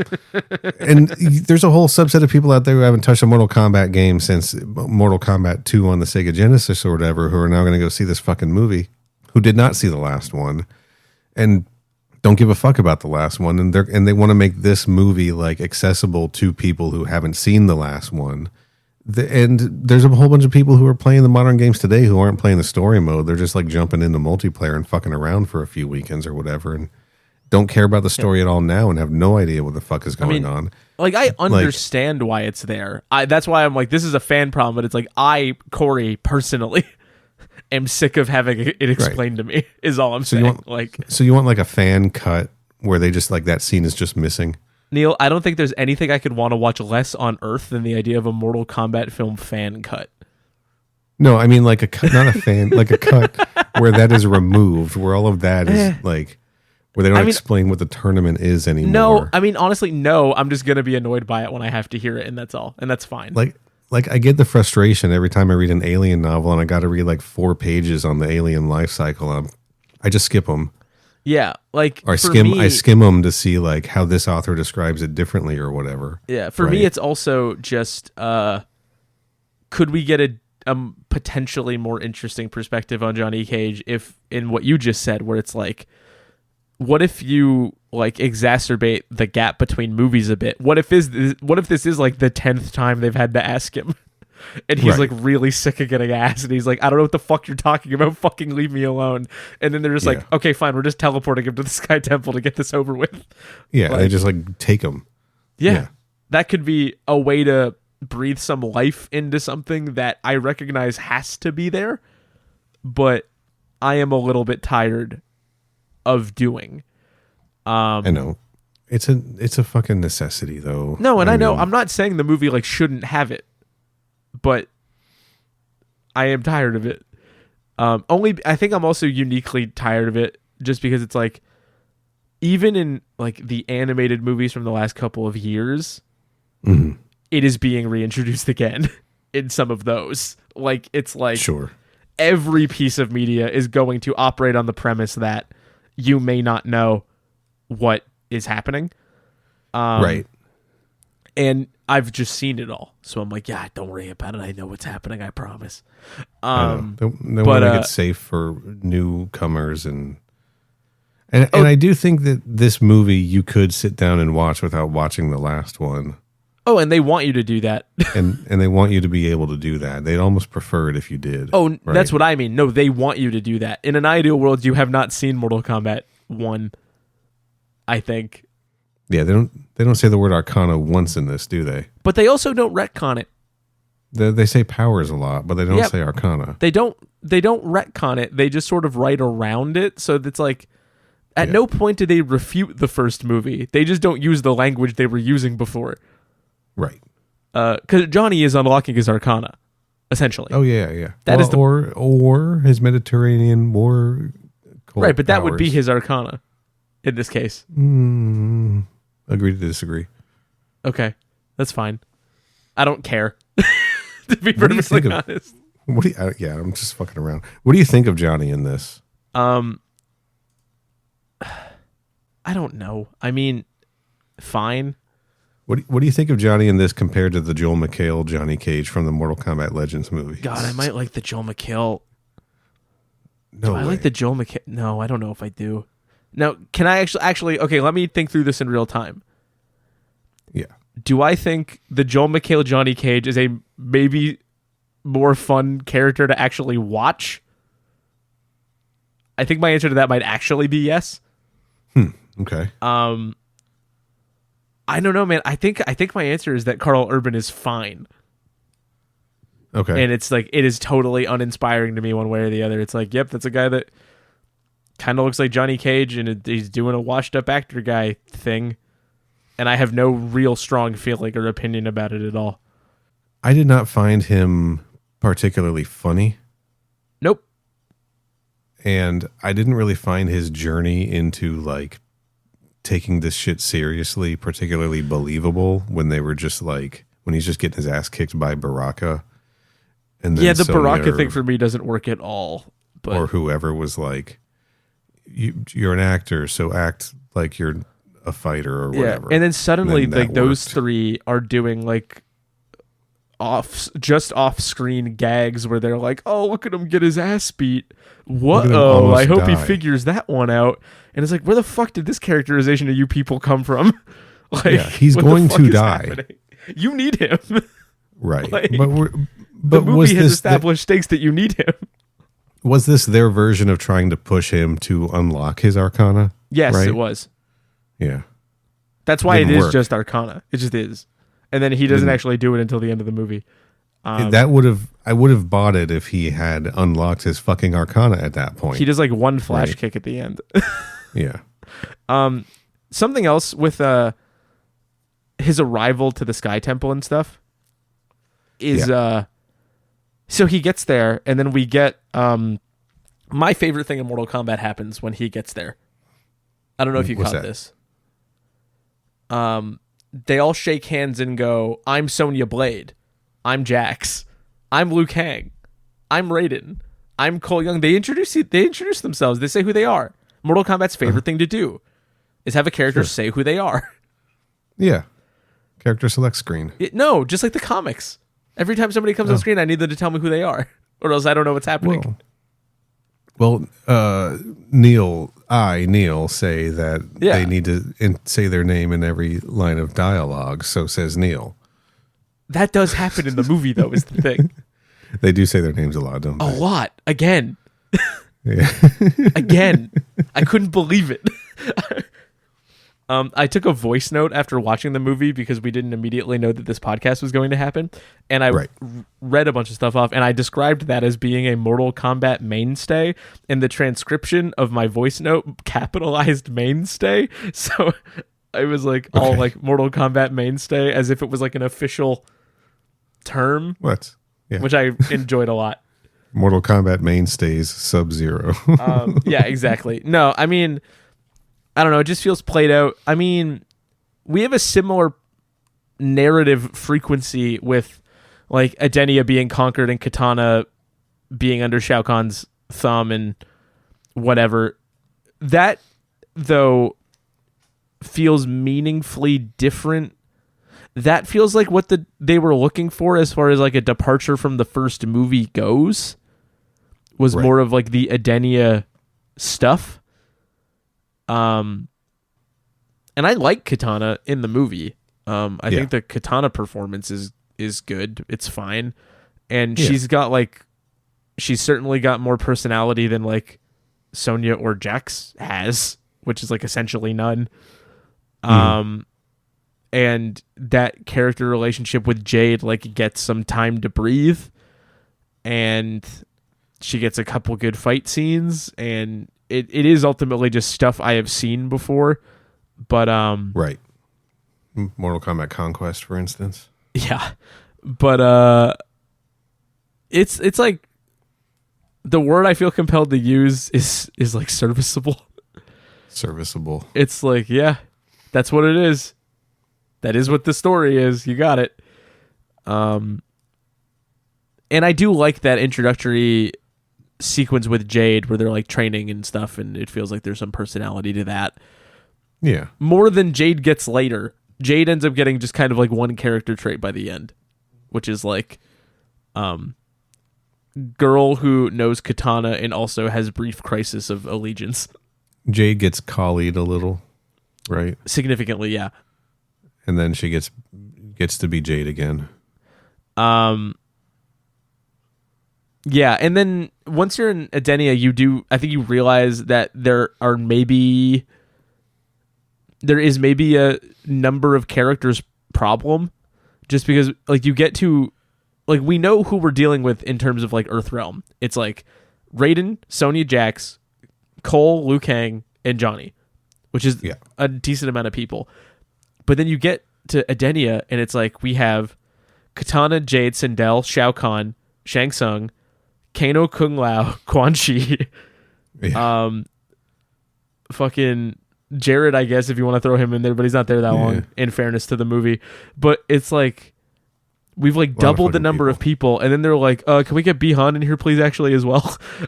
Can we get Scorpion in here also? Let's grab Scorpion, too, because if we're going to we got to have them for marketing. And it's we need them for the trailer. It really does feel like they're here for the trailer, basically, only. Yeah. I want to talk about that. We're jumping around a lot. This is not a very structured conversation, and for that, I apologize. Who fucking cares? We just saw the movie. I'm just saying. We're allowed to jump around. Maybe somebody wanted us to do it in rigorous chronological order. Well, no. Well, to that person, no. That person doesn't exist. I made them up for comedy. No, Mark. Sorry. We're not doing that. Anyway.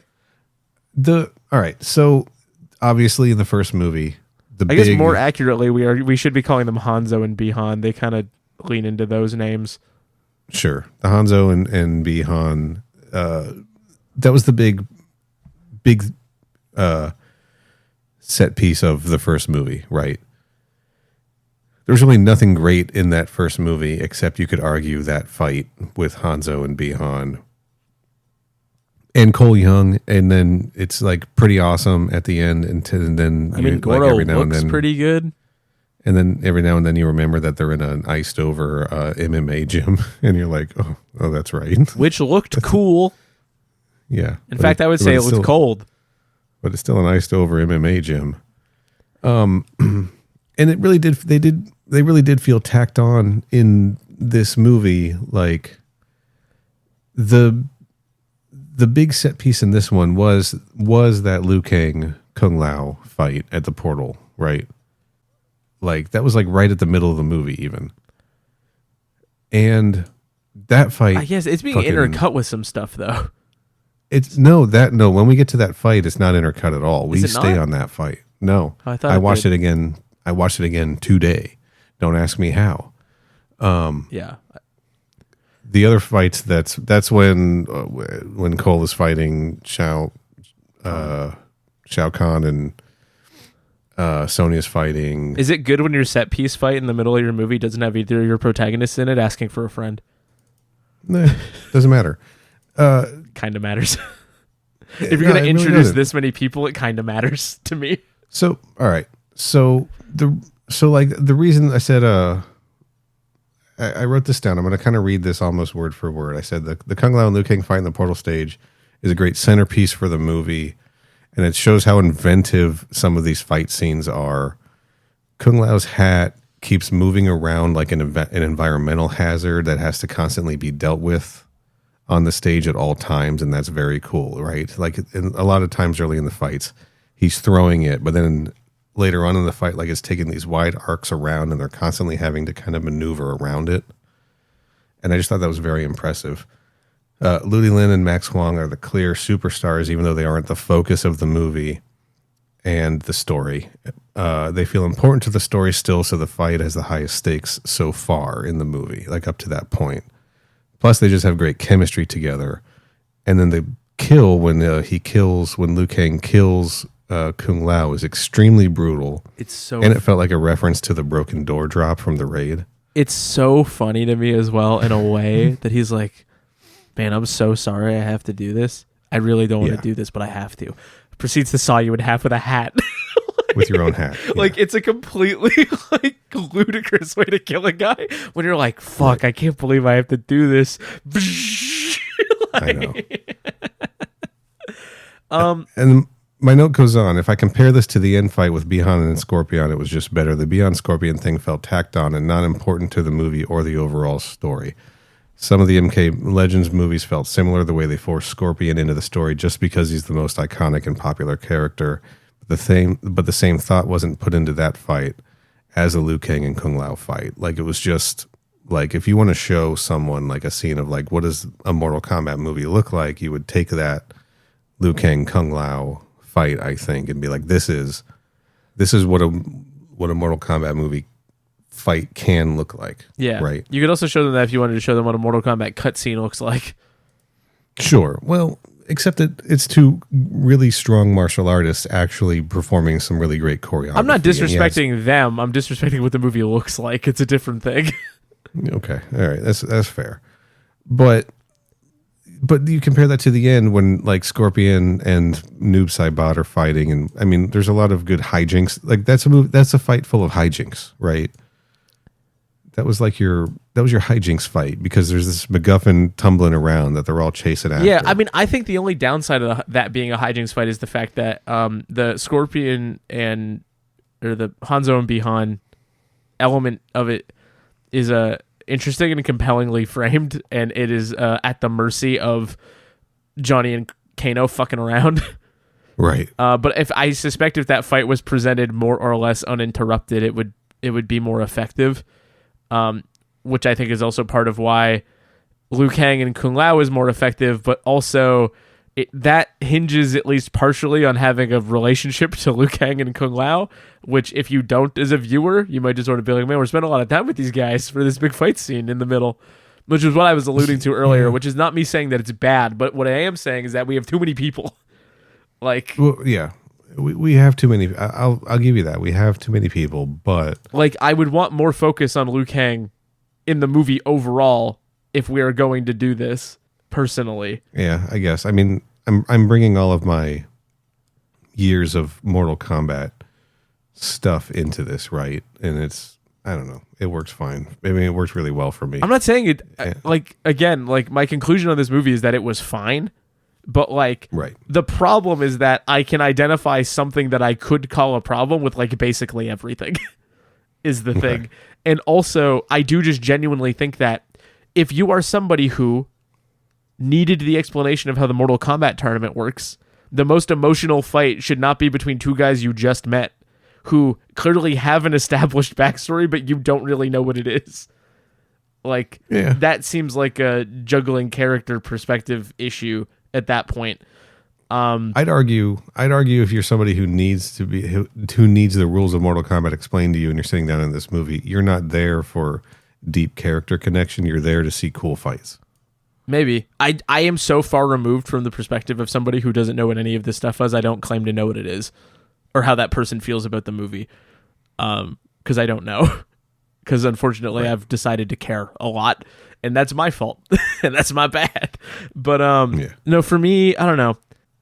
Because there was I didn't feel any emotional stakes in really any of the fights. I mean, the Katana Shao Kahn one, yeah, a little bit. Enough, right? Enough, yeah. But that was kind of it, right? Everything else was a fighting game. Honestly, every other match was a fighting game match, except for, you could feel, because of the conversation in the fight, the Liu Kang Kung Lao fight.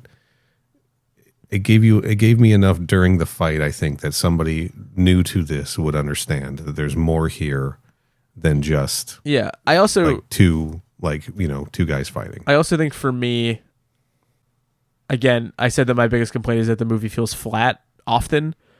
I wasn't super enamored with like I think, I don't know. I think Liu Kang's really boring in both of them.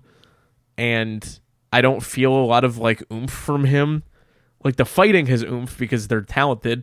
But Sure. like, I don't really give a shit about what's being said to me. I mean, he's intentionally not the focus of the movies. No. I mean, But like, it's an example of a problem that I have with the characterization of basically everybody, which is like, you can go into a dialogue scene in this movie, and it's just like, it's just sort of like very one note cadence.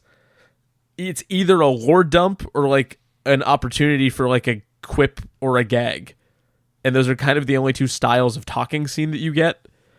I read this in a review, and I regret not.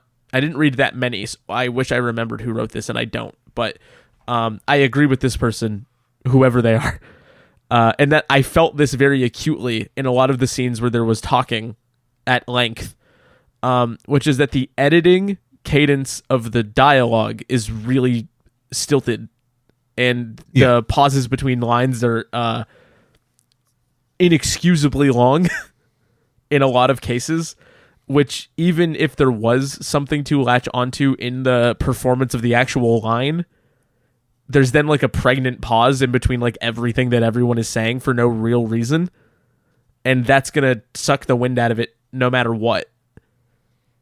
Aside from the fact that I just think the characterization in a lot of these cases is just not that interesting. Like, if we want to make a Mortal Kombat Conquest comparison, Jeff Meek Raiden versus here, this Raiden performance feels a little more shackled to being charismaless explanation man.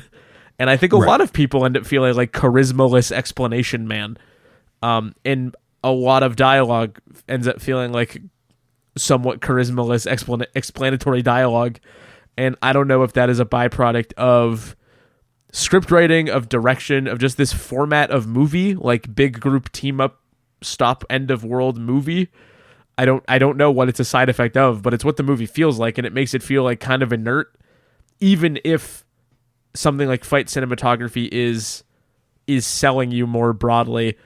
I don't think enough of the fights in the movie like do sell me more broadly, which is kind of like a secondary problem to that, because one could potentially uplift or account for the other.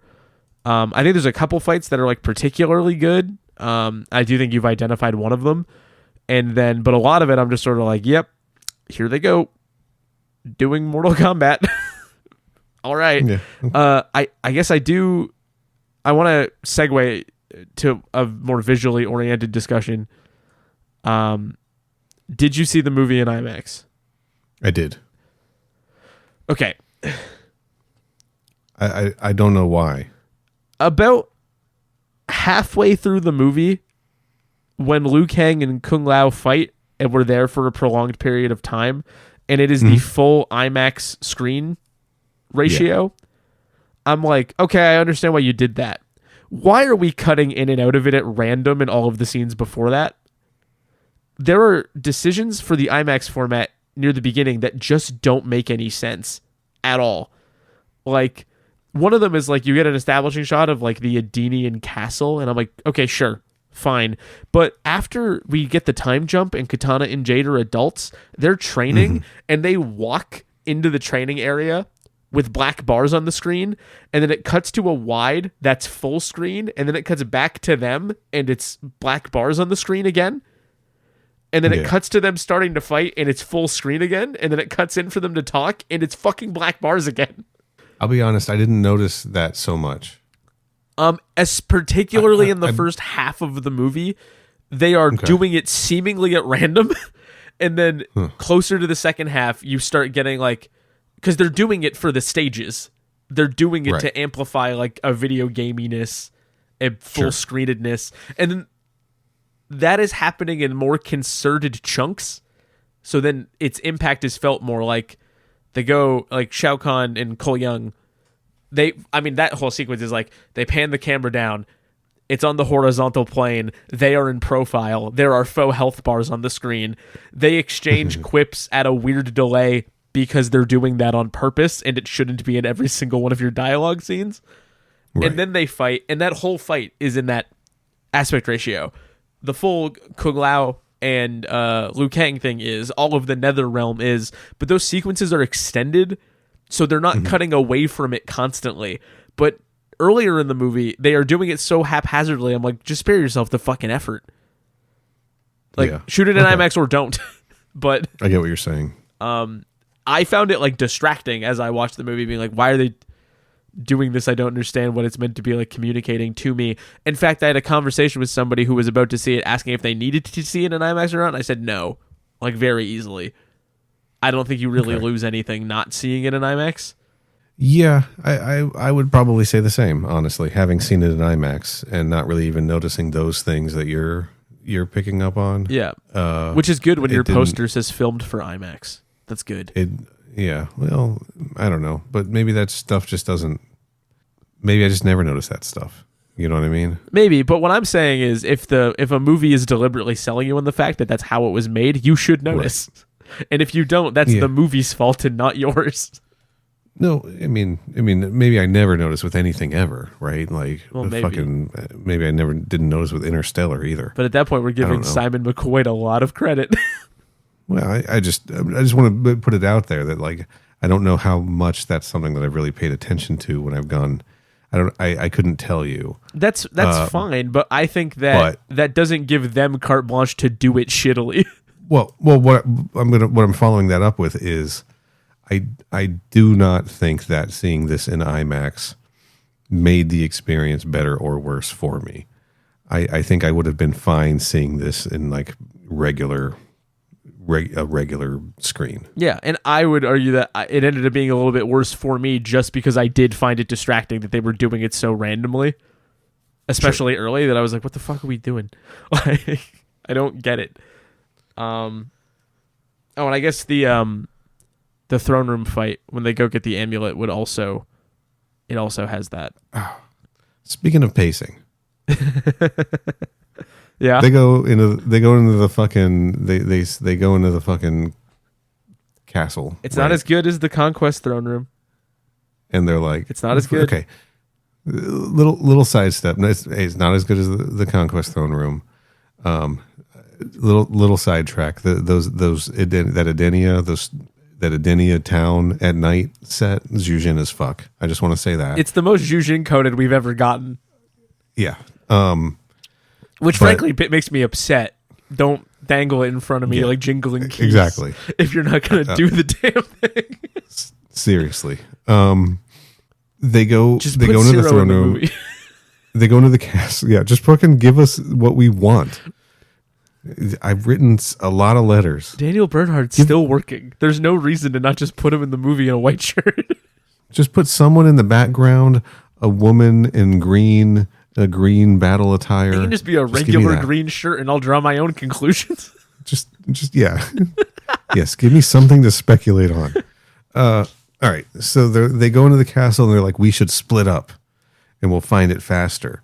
And then we immediately cut to Liu Kang finding the medallion and everybody else coming and being there immediately, right? I have a suspicion that is they were like, oh, this movie's too long. We don't really need the exploration part.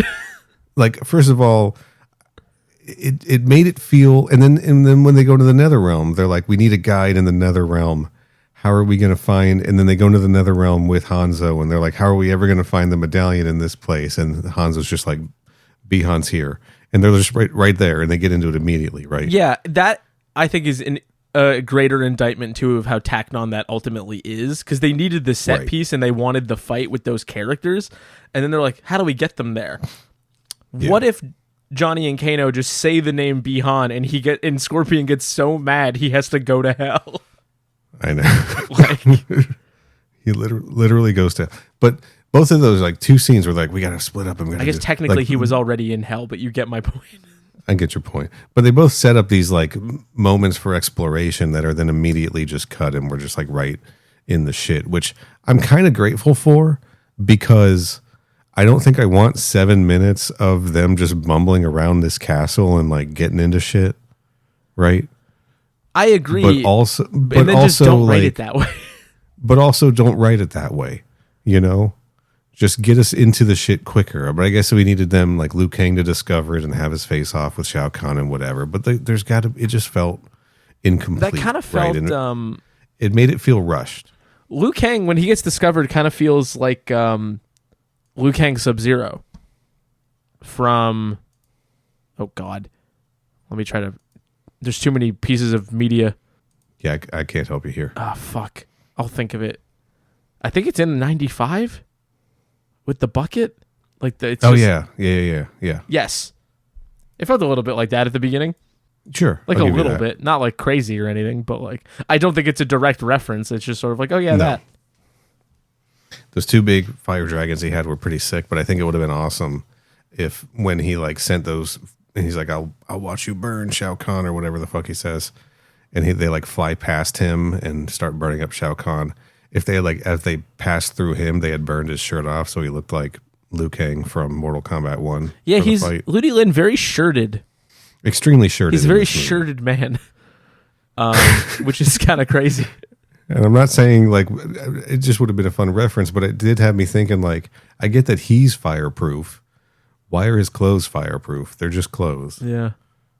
I don't know. I like that this Liu Kang incorporates fire very frequently. He'll just like burn you a little bit here and there. I do actually like that. I'm not being funny. I like it. It's good. He'll just burn you a little bit. Yeah, he's just like He's like just little blasts. I like it. It's fun.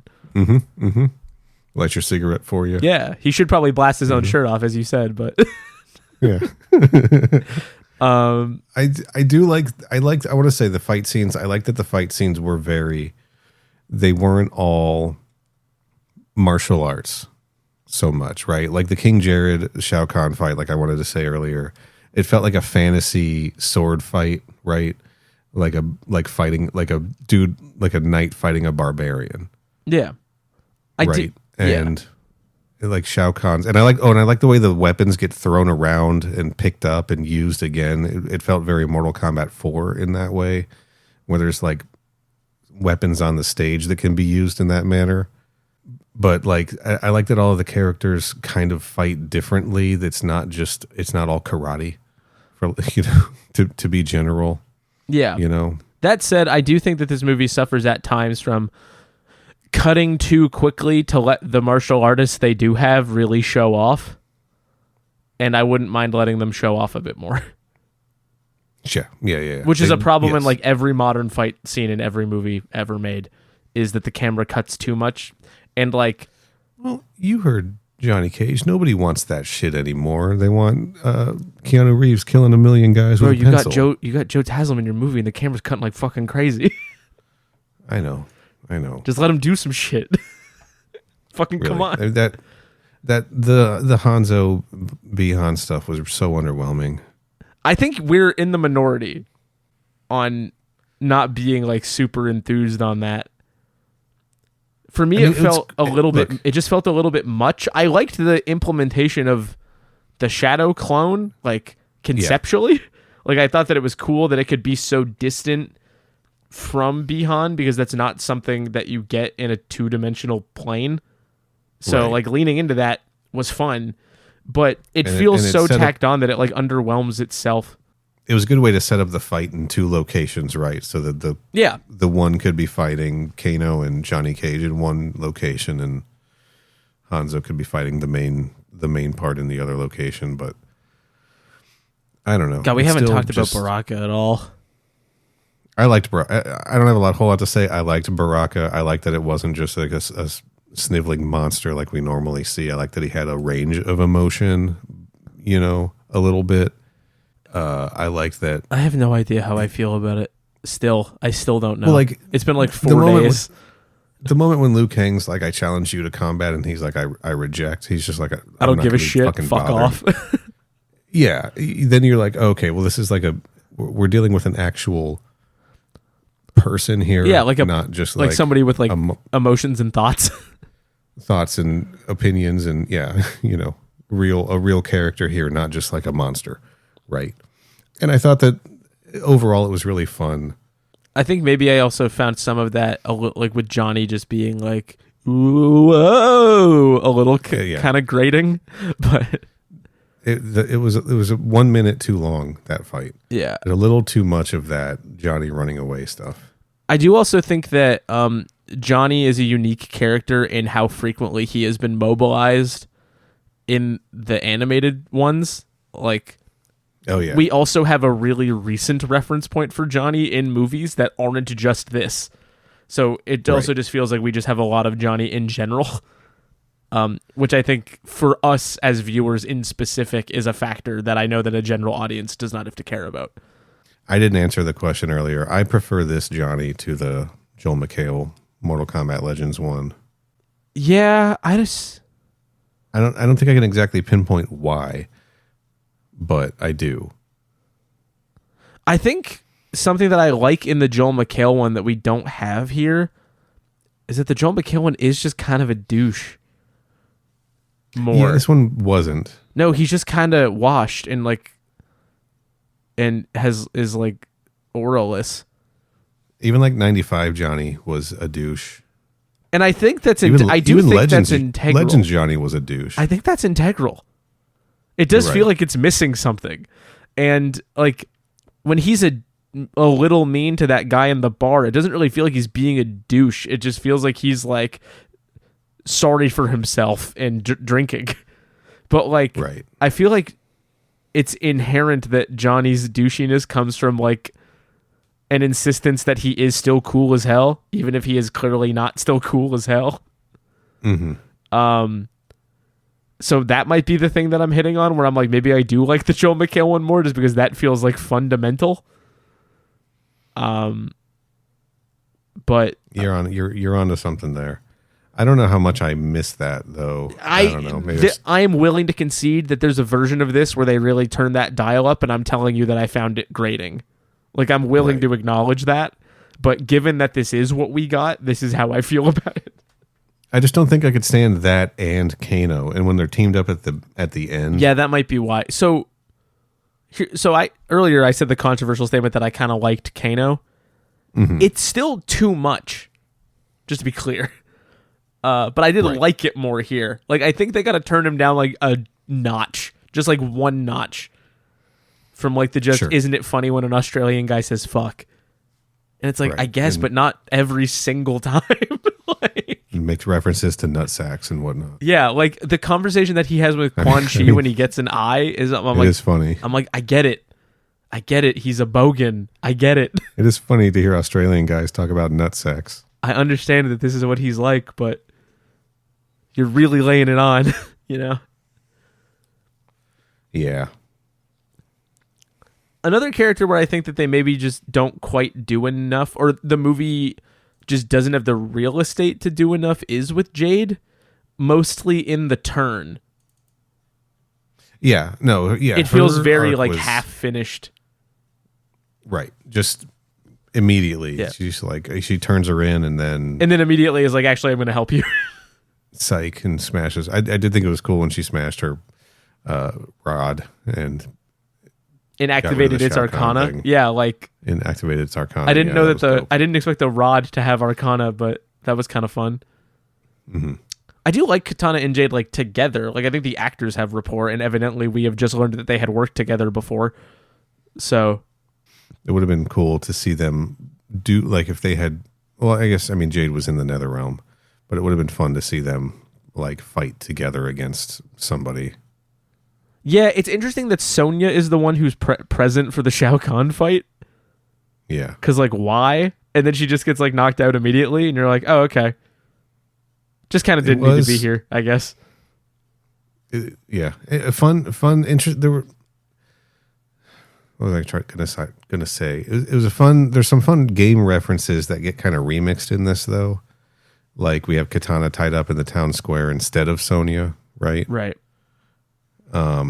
Maybe that's why she was there. I don't know. Maybe. I do agree, though. Like, I think Jade being there is maybe more narratively interesting. Yeah, I don't really see Sonya going into the nether realm and making a difference. Yeah. That said, I don't see this iteration of Sonya going pretty much anywhere and making a difference with anything.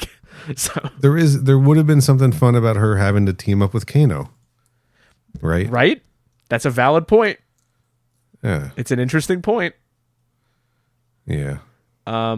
It did feel a little bit maybe like a little bang your action figures together. We need everybody to team up with everybody at some point. Sure. Sure, but that's fun. That could be fun. Shang Tsung gets one scene with Raiden for like 2 seconds. Shang Tsung got fucking nothing to do with this. Shang Tsung got nothing to do in this. Which is weird in a signal that it's particularly overfilled, I think. Which is like, I know that they dispatch with Cole pretty quickly, but it's like previous film's antagonist, you know? And like, he just kind of says like a couple things to Quan Chi, just enough to establish that they might team up later. You can't even call him a secondary villain in this. He's just kind of a guy. Borderline cameo. Right. Yeah. I would love, God, I want to see the original cut of this so bad. I want to see the test screening cut so bad. That'd be fun. What were people not responding to? What decision had they made before that made it not work? I want to know so bad what it was. Cole Young kills Shao Kahn. Here's the thing. I would have liked that. They just go all in on Cole Young for these new movies.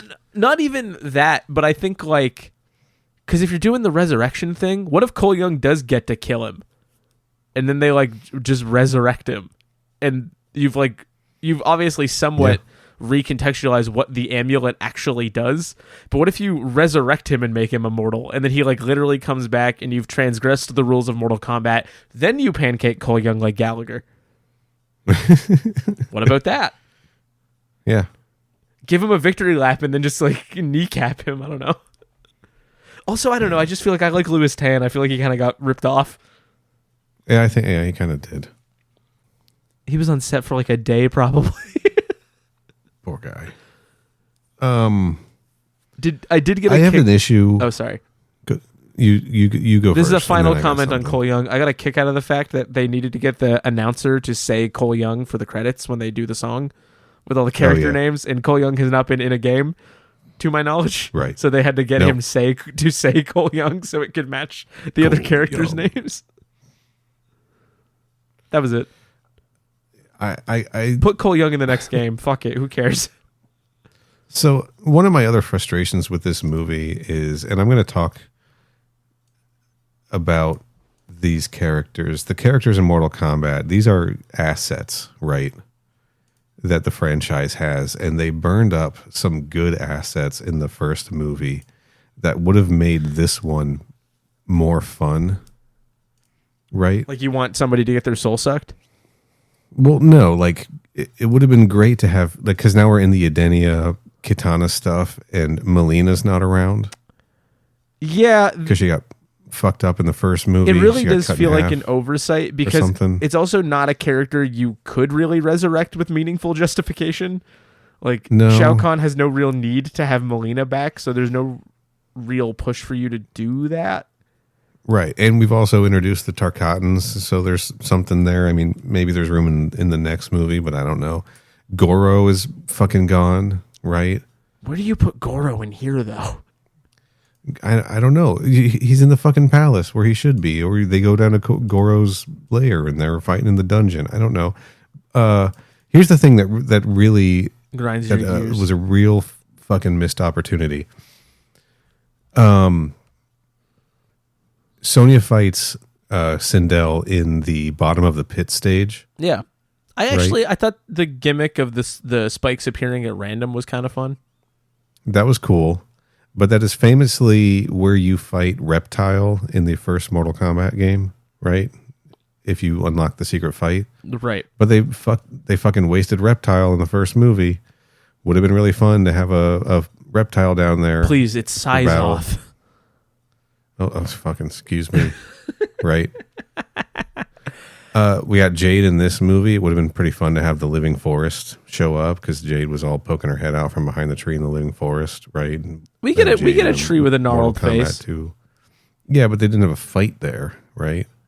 Yeah. Like, when Sonya fights Jade, or no, sorry, when Jax fights Jade. It would have been fun if that was in the Living Forest. I would make one argument on this front, not necessarily one that I agree with, but just one that is worth vocalizing. Is that I'm trying to make things too much like the game? Absolutely, yeah. And then at that point, it could just be like you could just play the game again, and it would be there.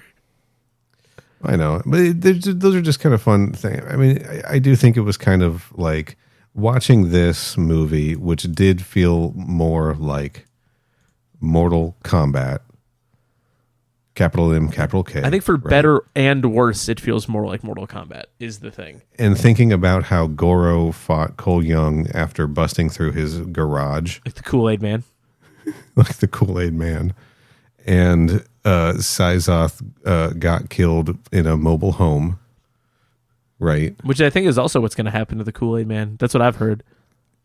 And I'm just like, man, like they burned up some good stuff in that first movie that would have been nice to see in this movie.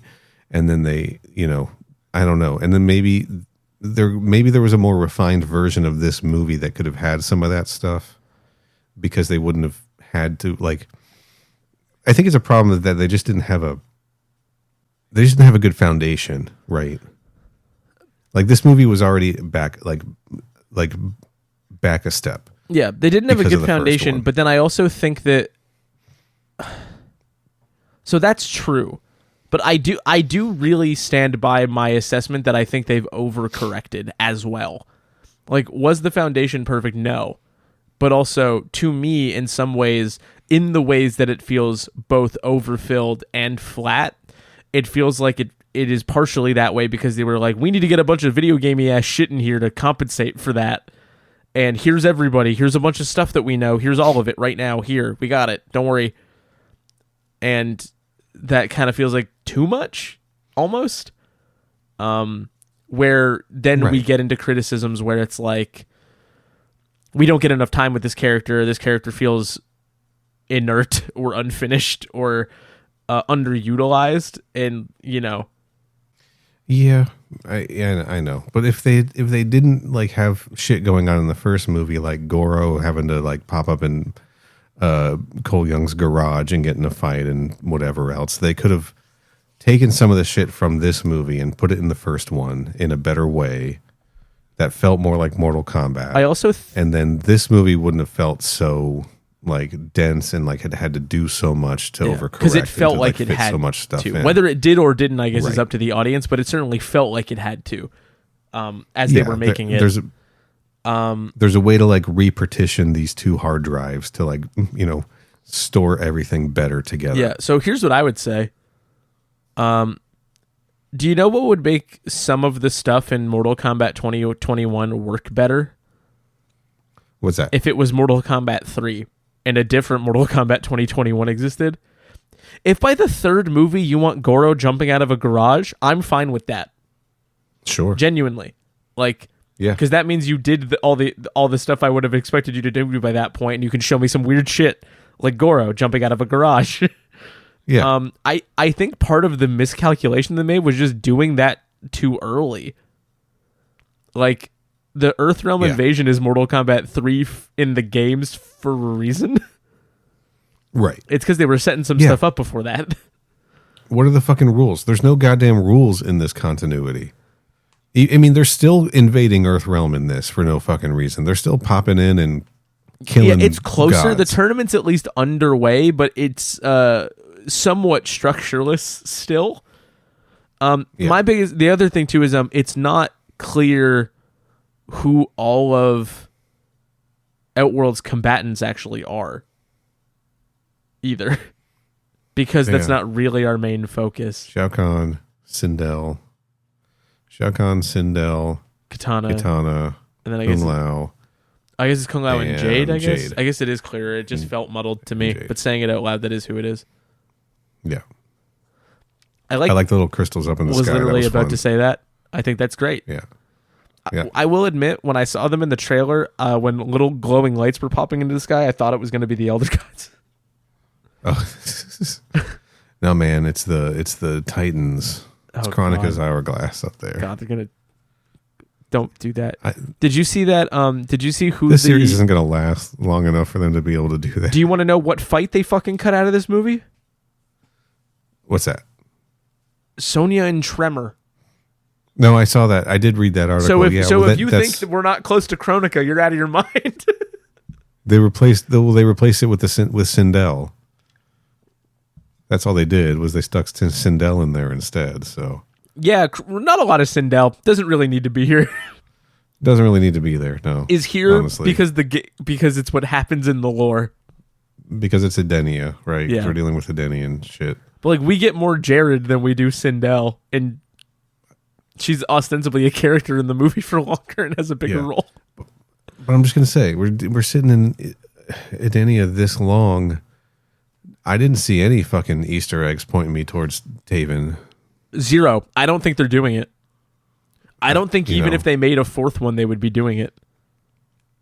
My aggressive letter writing campaign was a failure. Yeah. What I think, if they get enough movies, it really depends. I know that the third is greenlit, but it really depends on how much money this one makes. But if they get a fourth, because I think we know what the third essentially is, like Shang Tsung and Quan Chi, like, Revenant harvesting opportunities, Deadly Alliance, kill Shao, Shao Kahn's gone already, problem solved, etc. Yep. We know. Shinnok. Yeah. Shinnok. It's gonna be Shinnok. Shinnok, probably. We have his amulets there. He's presumably inside it. Yeah, what I would anticipate the next one being is you could do an Armageddon type build, but they're going to do it with the characters that exist already in the movies. Yeah. They're going to just attach those responsibilities to somebody else.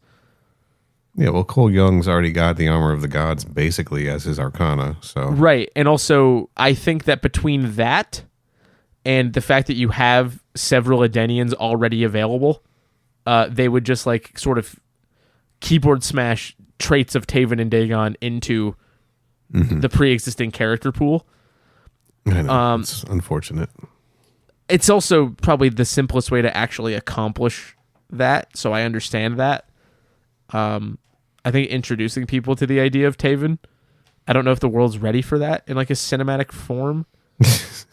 He would need to have like a soul patch and stuff. You aren't ready. I also think that I almost want them to go off book like the further they go. Yeah, make up some new shit. Do some shit I haven't seen yet. Yeah.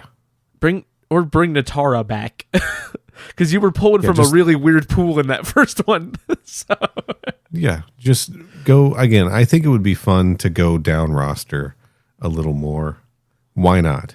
We know the big characters are coming back, right? Like Jax and Liu Kang dying. That happens. Happens all the time. It happens multiple times. Mortal Kombat 9. We know they're coming back. We know. I'm sure we're gonna get Kuai Lang somehow. Are we? But I would love them. They're going to put a Sub-Zero in this. If they wanted, it felt like you could have had a Kuai Lang in this movie if you really wanted to get crazy. Well, they had to do Johnny Cage. I guess if Cole Young didn't exist, that could have been Kuai Lang. Yeah. Do you think it's crazy that this many people know what Scorpion's name or Sub-Zero's name is now? No. Like that his name's not Sub-Zero and that it's not crazy in the movie, crazy in reality. I'm wondering if there's people who saw this movie who didn't make the connection that Noob Saibot 100%. That yes. Bihan is the guy from the first movie. That movie came out 5 years ago? Yes. Absolutely. Yeah. They've already forgotten. Yeah, they just think that's a new they just think that's a new guy. We never see him maskless. We never see Joe Taslim's face. Which is they do an association. Error. We do a flashback, right? But somebody missed it. Yeah. No, I'm willing to bet a lot of people did, to be honest with you. Think about those 5 years were the most like cognitively punishing years that humanity has lived through in like a century. It's been a little rough. A little rough. People don't remember Beyond, bro. I'm sorry. In Mortal Kombat 1 kind of messed things up with the who's who and everything too. Right. I mean, Bihan was still in that, but... Also, how many people even saw Mortal Kombat 1 on account of coronavirus? Am I right? I mean, the game, Mortal Kombat 1. So I was talking to somebody at my job the other day, and it was the first time he said Mortal Kombat 1, and that can mean so many things now, that he meant the new game called Mortal Kombat 1, and I thought he meant Mortal Kombat 2021 because I had been talking to him about the new movie. Oh, jeez. And so that was the first time in real life that I have confused those two things for each other.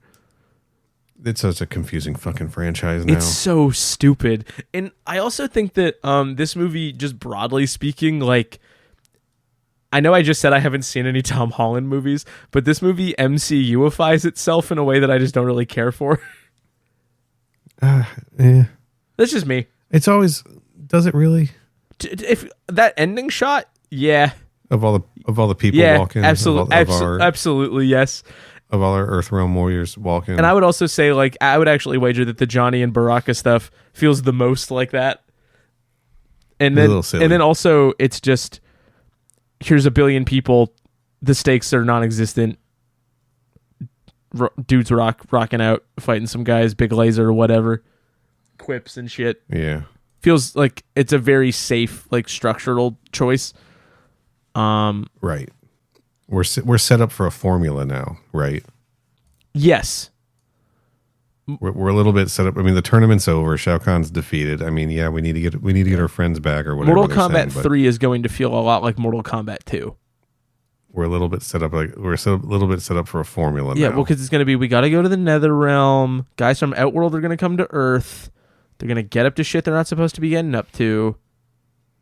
We'll probably have to go to Outworld. Those are the only 3 realms that exist.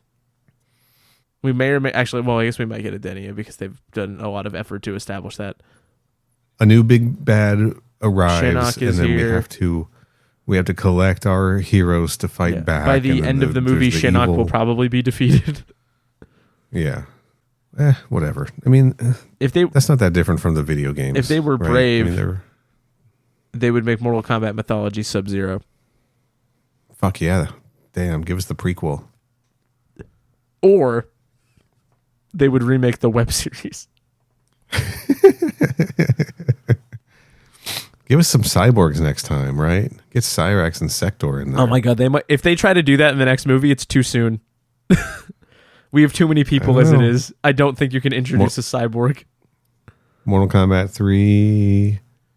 Mortal Kombat 3. Well, I guess who else would you have to introduce in Mortal Kombat 3 if you're doing Deadly Alliance stuff? Well, I think if they're going to bring Kuai Lang in, then they're going to bring in the Lin Kuei, which would and that's going to guarantee bring in the cyborgs. Cyber Initiative.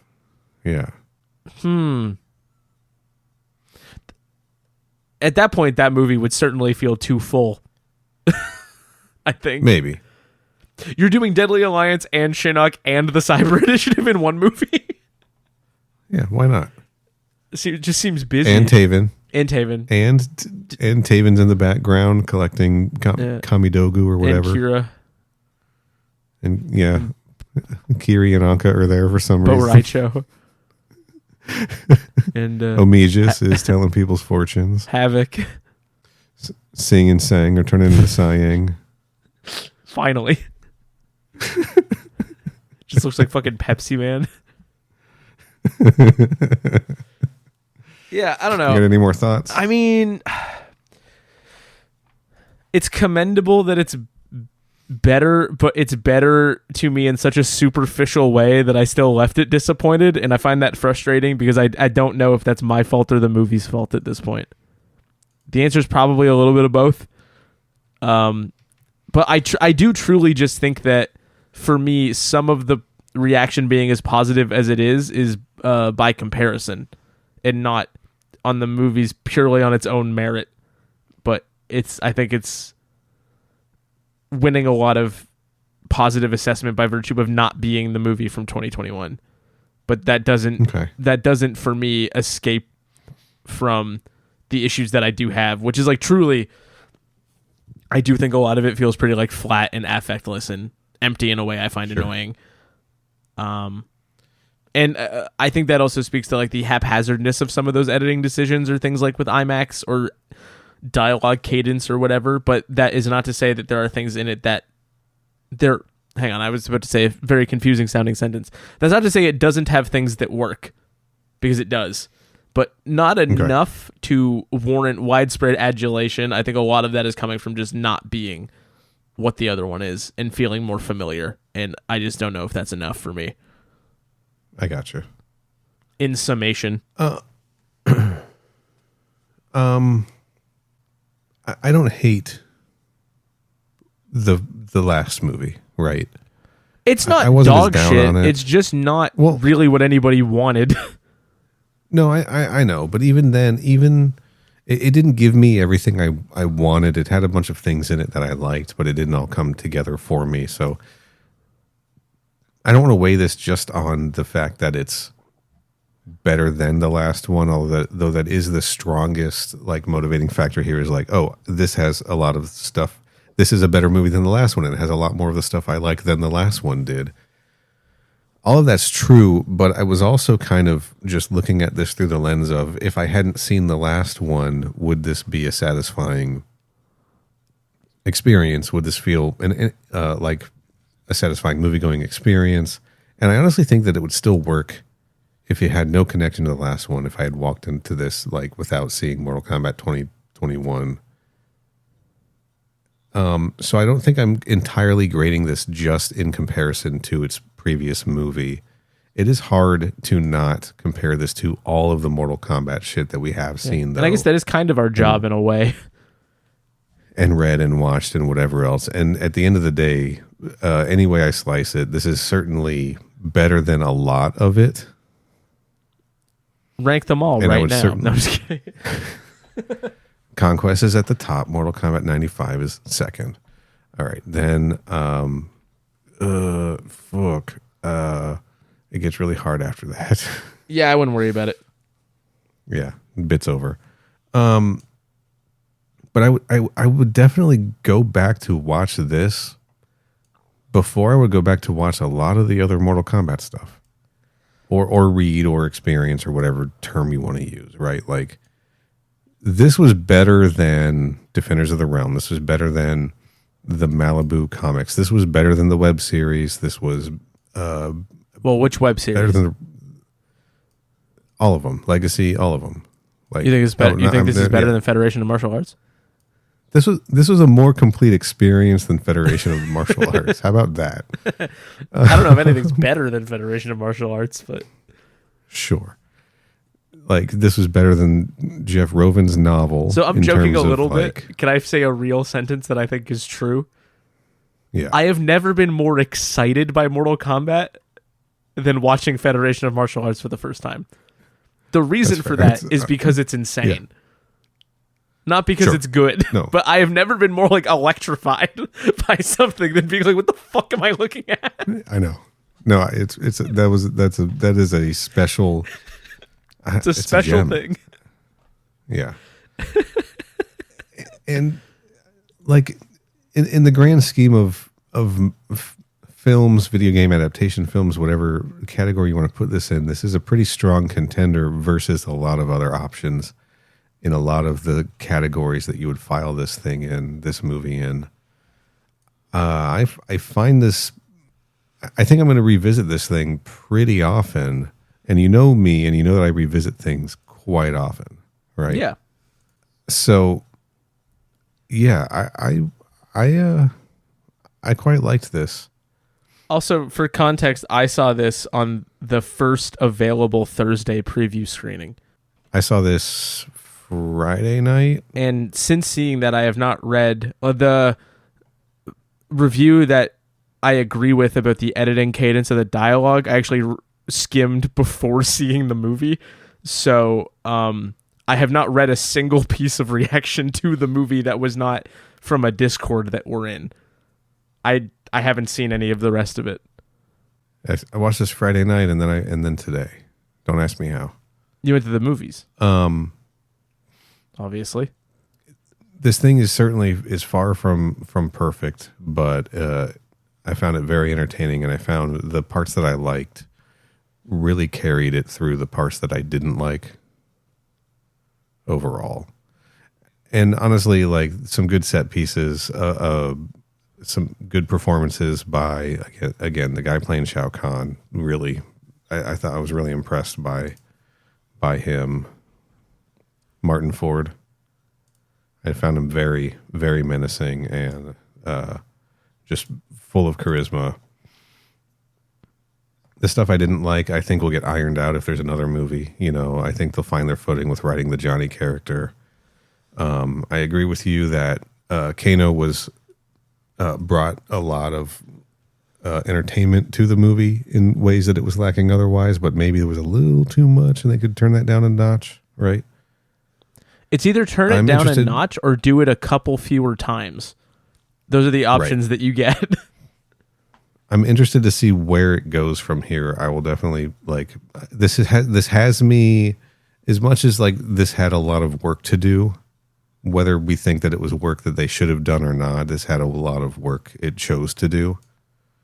The next movie doesn't have as much of a load to carry if the next one does indeed get made.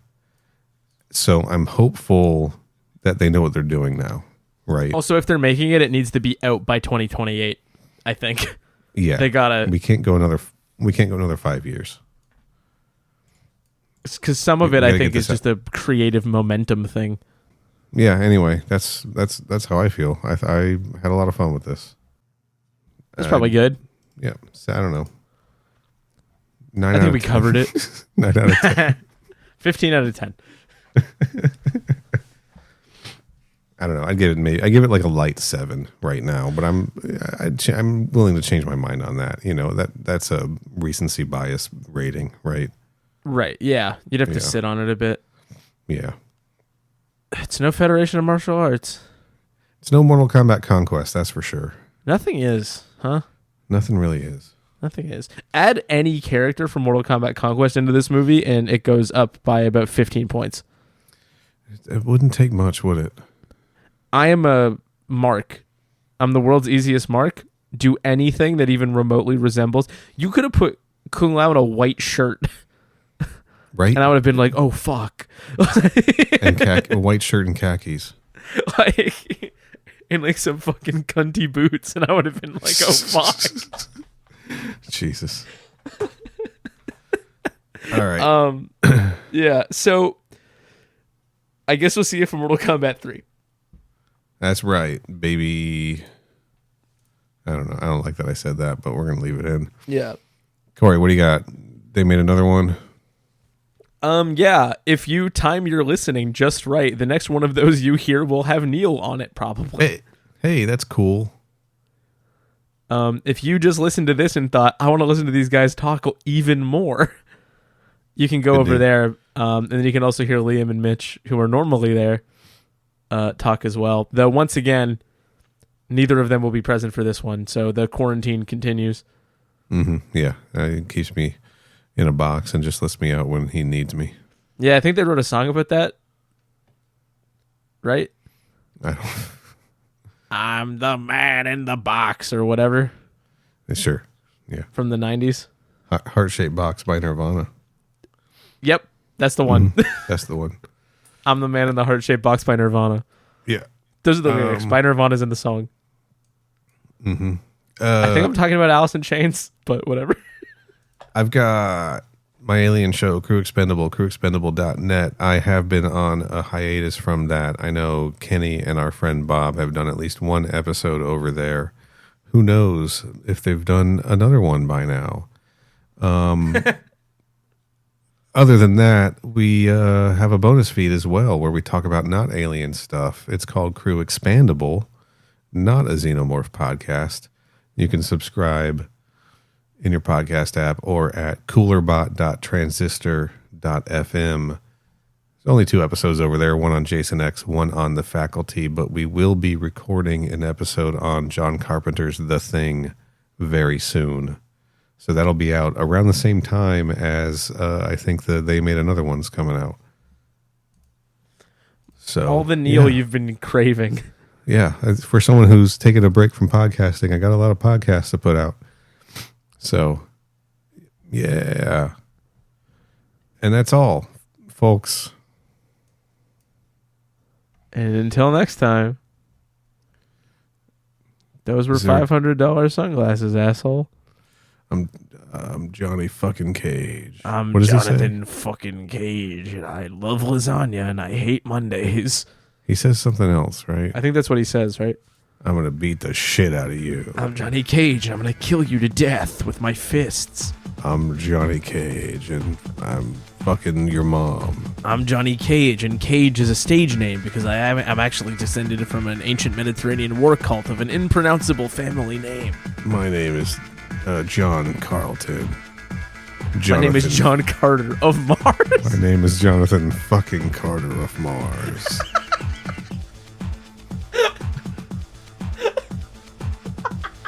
My name is John Carter of Barsoom. My name is Speed fucking Racer. Speed fucking Racer. My name I'm is Speed John fucking Carter Racer. of Barsoom. And I love lasagna. All right. I'm hitting stop.